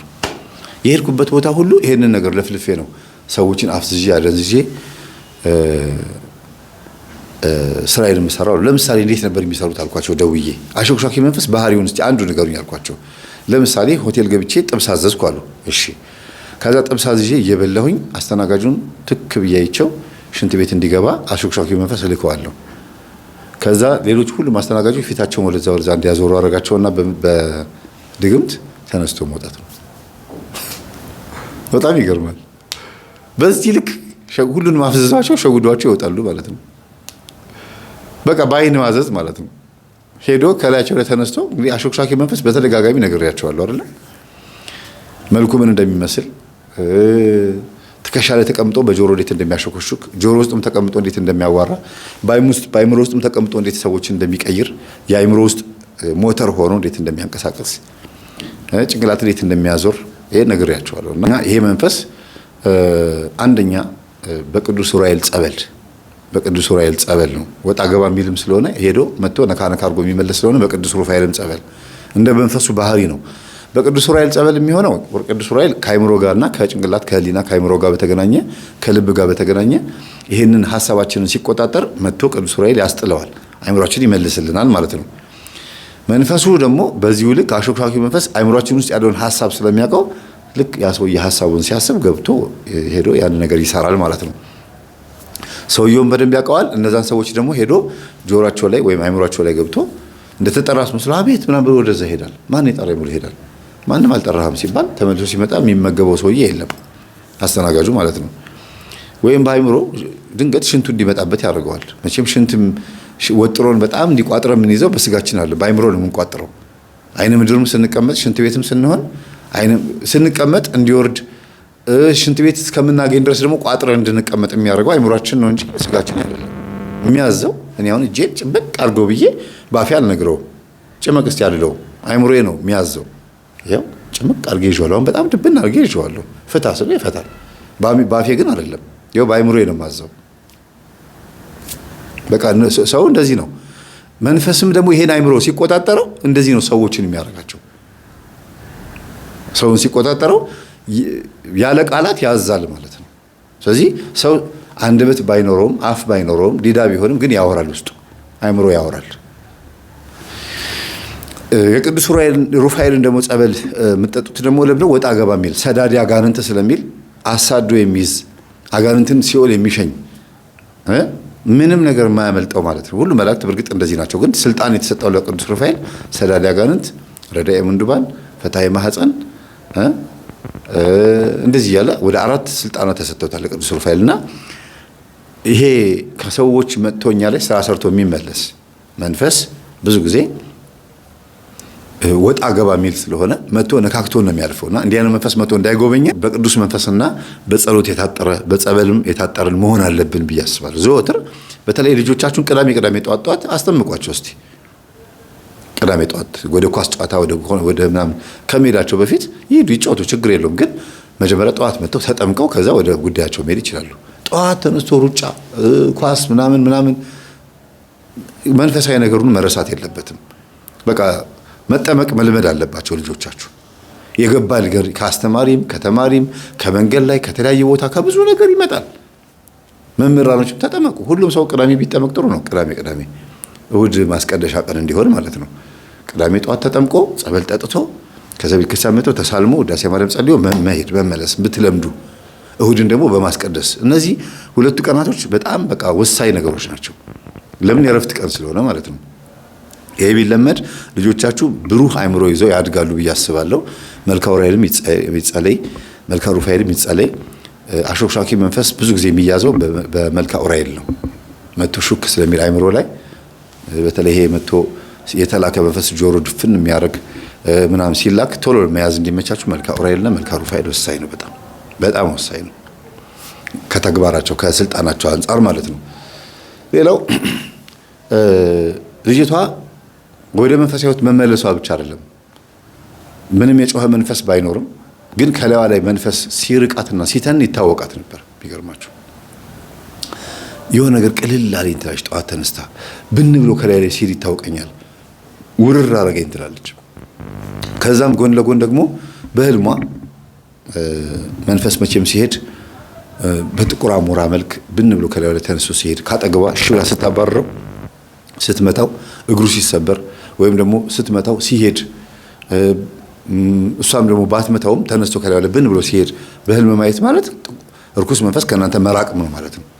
በፊት በነበረው ህልም አፈታቷ ቢሆን ኖሮ አይ አንቺ ጋር የነበረውን ጥበብ አራቅሽው ነበር ብላ የምትለው። አይ አራቅሽው፣ አንቺ ጋር የነበረውን ጥበብ፣ አንቺ ጋር የነበረውን ኃይል ራቀብሽ። እንደው እኮ ቆራ ጥበበኛ ነው እኮ በጣም እኮ የሚገርም ነው እያለች የምትፈታላችሁ የነበረው።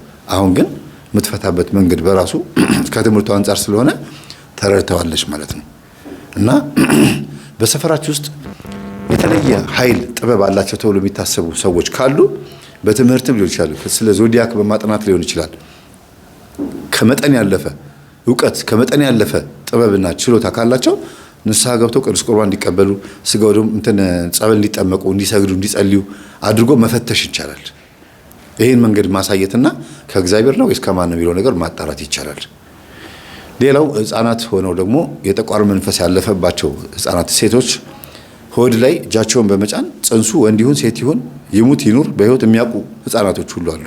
ይሄንን በመጽሔትም በጋዜጣም ወጥቶ እንደ ችሎታ ታይቶ የሆነ ጊዜ ላይ 90ዎቹ ላይ እኔ ብዙ አንብቤያለሁ። የሚገርማችሁና አሁንም በቅርበት የማውቃቸው ገጠሜ ላይ የሚያቀርብኳት አንዲት ሴት ልጅ አለች። ህፃን ልጅ ሆና እጇን ማህፀን ላይ ትይዝና አይ ወንድ ነው የወለድሽው አሁንም ብላ ሴት ነበር መውለድ የምትፈልገው ሴትዮዋና ገና ሳትወልድ ያለቀሰችበት ጊዜ አለ።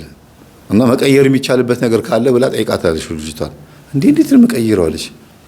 እና የሆነ ዘመድ ቦታም ሄዳ እርጉዝ የሆነ ሴትዮ ጋር ሄዳ ብላ ዳበሰቻት። አላወቁም ሰዎቹ ምን እንደሆነች ልጅቷና ሚጣ ሚጣ ሚጣ ስትወጪ እንገናኛለን ሚጣ ብላ ደባበሰቻትና ደግሞ ሴት አረግሽብኝ ሴት አረግሻት እንዴ ምናምን አሉ ሰዎቹ። እንደ ማንኛውም ልጅ መስላቸው ስትወለድ ሴት ናት።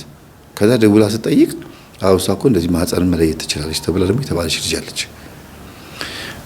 ግን እቺ ልጅ ደግሞ ቡና የምትቆረጥም ናት። ቡና ሲቆላ ዘገና ጋር የምትቆረጥም ልጅ። ጠቋር መንፈስ ያለባቸው እንደዚህ ነው የሚያደርጉት ማለት ነው።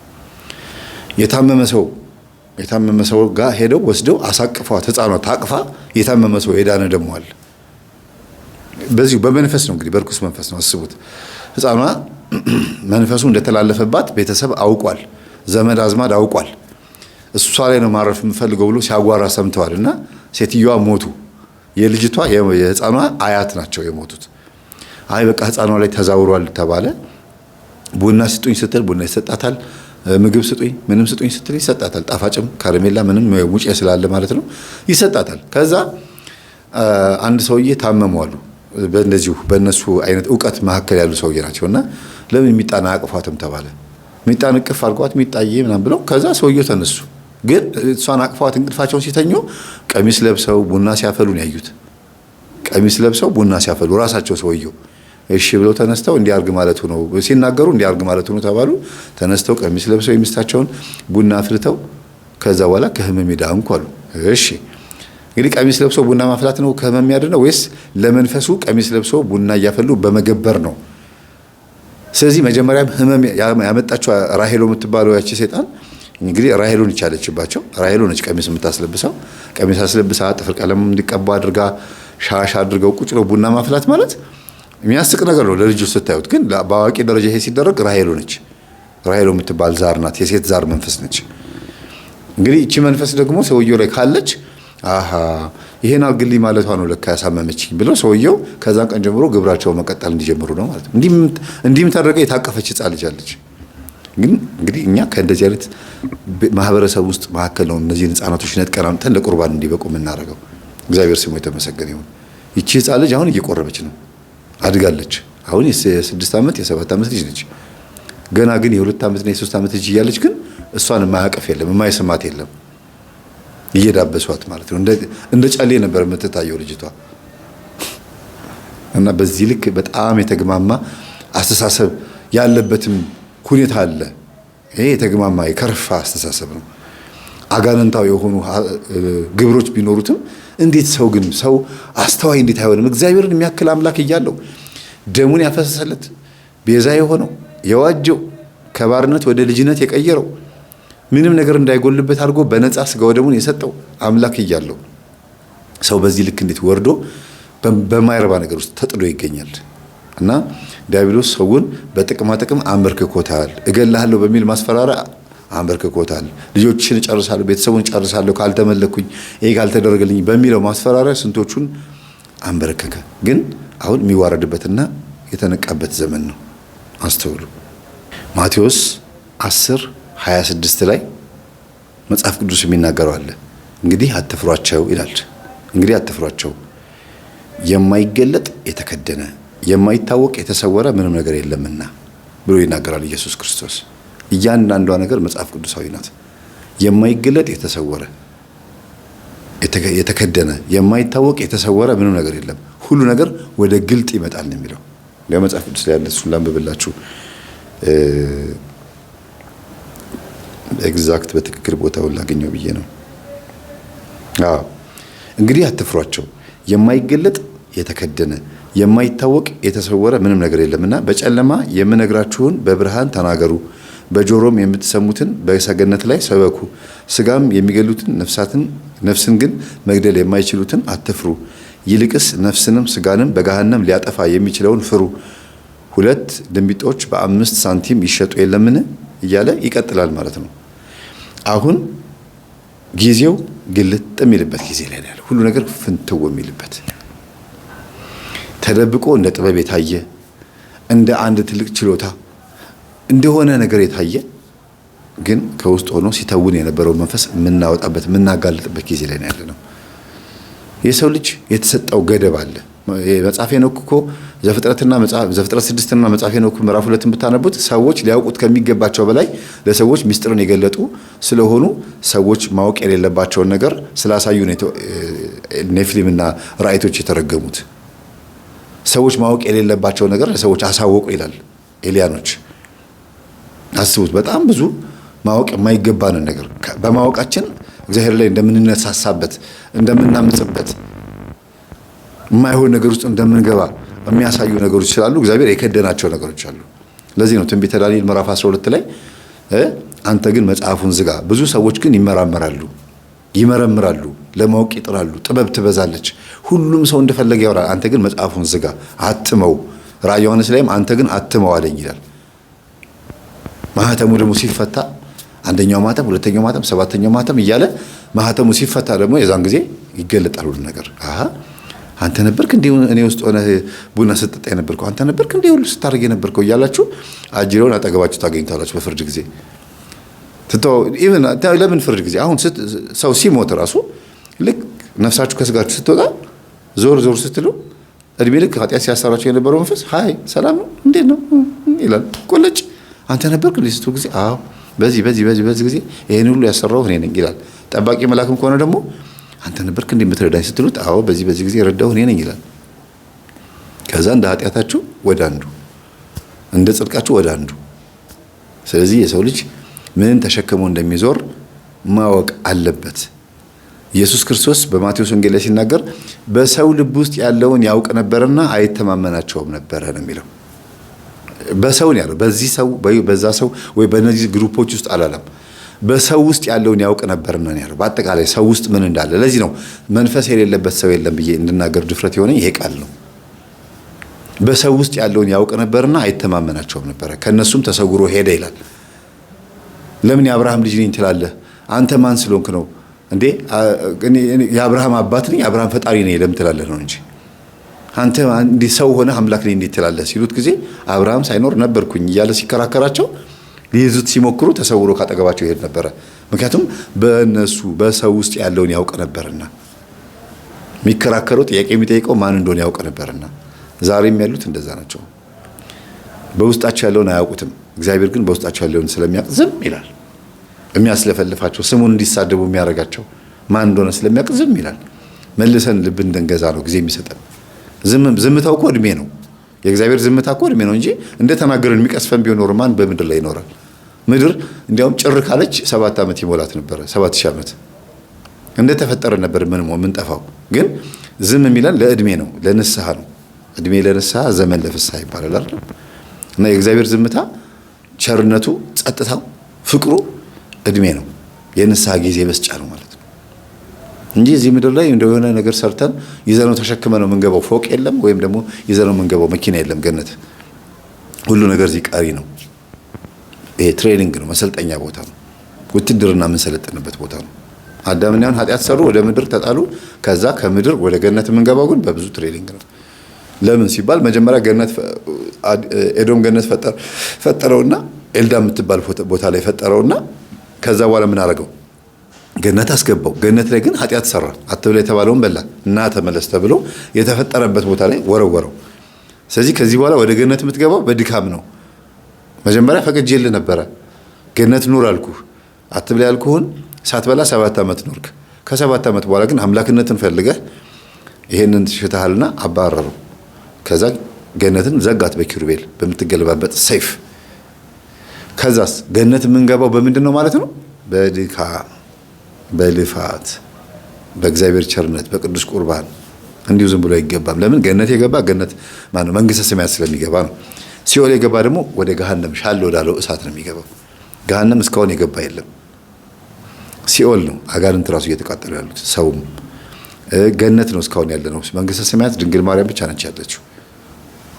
ስለዚህ በዚህ ልክ የሰው ልጅ እጅግ በጣም በጣም በጣም ክፉ ልብ ይዞ በምድር ላይ የሚርመሰመስ ነው። ማን እንደሆነ ግን አያውቅም ውስጡ ያለውን። ግን መጽሐፍ ቅዱስ እንዲህ ይላል በዮሐንስ ወንጌል ምዕራፍ 2 ቁጥር 23 ነው 25 አካባቢ ላይ እንዲህ የሚል ቃል አለ። የሚገርም ቃል ነው። በፋሲካም በዓልም በኢየሩሳሌም ሳለ ያደረገውን ምልክት ሁሉ ባዩ ጊዜ ብዙ ሰዎች አመኑ ይላል። ምልክቱን ባዩ ጊዜ ነው ያመኑት። ታስቡ፣ በምልክት የሚያምኑ ናቸው ማለት ነው። ነገር ግን ኢየሱስ ሰዎችን ሁሉ ያውቅ ነበረ። ሰዎችን ሁሉ ያውቅ ነበረ። ለምን? ፈጣሪ ነው። በዛ ላይም ደግሞ በልባቸው ያለውን ያውቃል። ስለ ሰው ማንም ሊመሰክርለት አያስፈልገውም ነበረ። ሰው እኮ እንዲህ ነው፣ ሰው ምንድነው ብሎ ጠይቆ ሰው እንዲመሰክርለት አይፈልግም።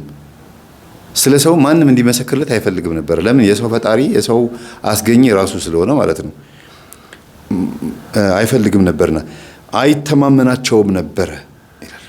አይተማመናቸውም፣ ሰዎች ውስጥ ያለውን ስለሚያውቅ አይተማመናቸውም ነበረ። በምልክት አምነው ነው የመጡት። ምልክትን አይተው እንደመጡ ምልክትን አይተው ሊሸሹ ይችላሉ። እና በሰው ውስጥ ያለውን ያውቅ ስለነበር ይላል። ከዛ ቀጥሎ ይላል ራሱ በሰው ያለውን ያውቅ ነበርና ይላል ቁጥር 25 ላይ ራሱ ኢየሱስ ክርስቶስ በሰው ያለውን ያውቅ ነበርና። ምንድነው በሰው ያለው? ራሱ የፈጠረን ከሆነ በሰው ምንድነው ያለው? ምን አለ በሰው ውስጥ እንዴ?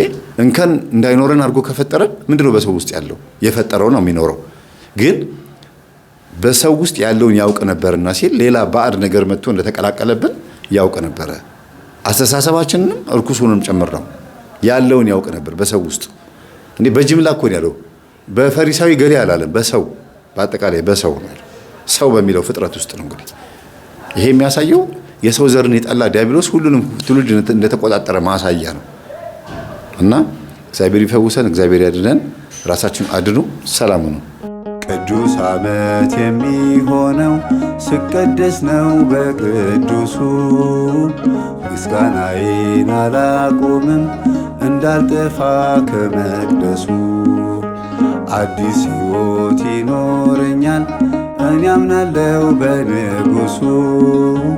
የምህረት ዘመን ሆነ እውነት ሕይወት መንገድ እሱ።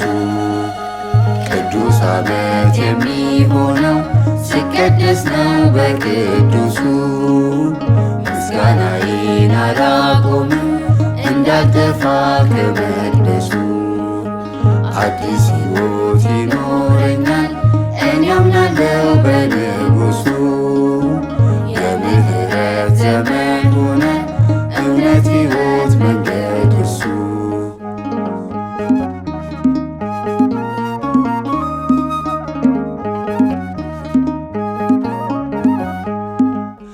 የአዲስ ሕይወት ትርጓሜው ንስሐ ነው መለኪያው። ጌታን እንየው ኢየሱስ ነው አድራሻው። የስብራት ወጌሻው ልቦና ላለው የዓመተ ምሕረት ሰው እንዴት ይሙት ሳያውቀው የነፍስ ቤዛው። ቅዱስ ዓመት የሚሆነው ሲቀደስ ነው በቅዱሱ። ምስጋናዬን አላቆምም እንዳልጠፋ ከመቅደሱ። አዲስ ሕይወት ይኖረኛል እኔ አምናለው በንጉሱ። የምህረት ዘመን ሆነ እውነት ሕይወት መንገድ እሱ።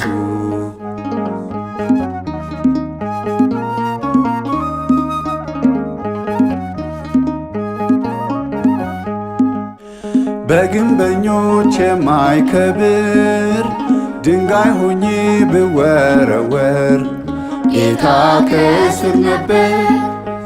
የማዕዘን ራስ ክብር የሸለመኝ ጌታ እግዚአብሔር ስሙ ዛሬም ይክበር።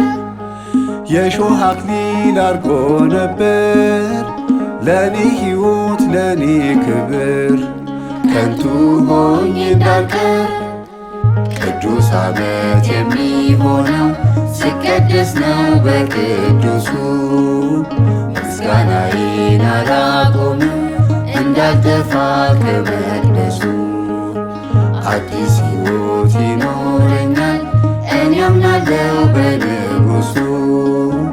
የምህረት ዘመን ሆነ እውነት ሕይወት መንገድ እሱ።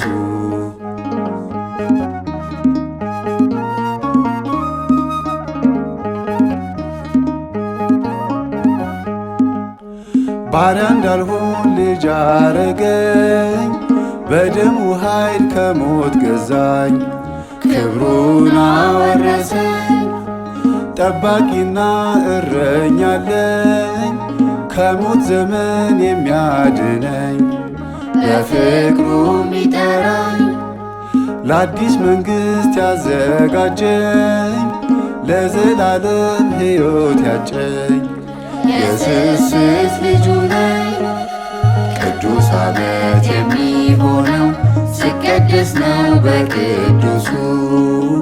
ምስጋናዬን አላቆምም እንዳልጠፋ ከመቅደሱ። አዲስ ሕይወት ይኖረኛል እኔ አምናለው በንጉሱ። የምህረት ዘመን ሆነ እውነት ሕይወት መንገድ እርሱ።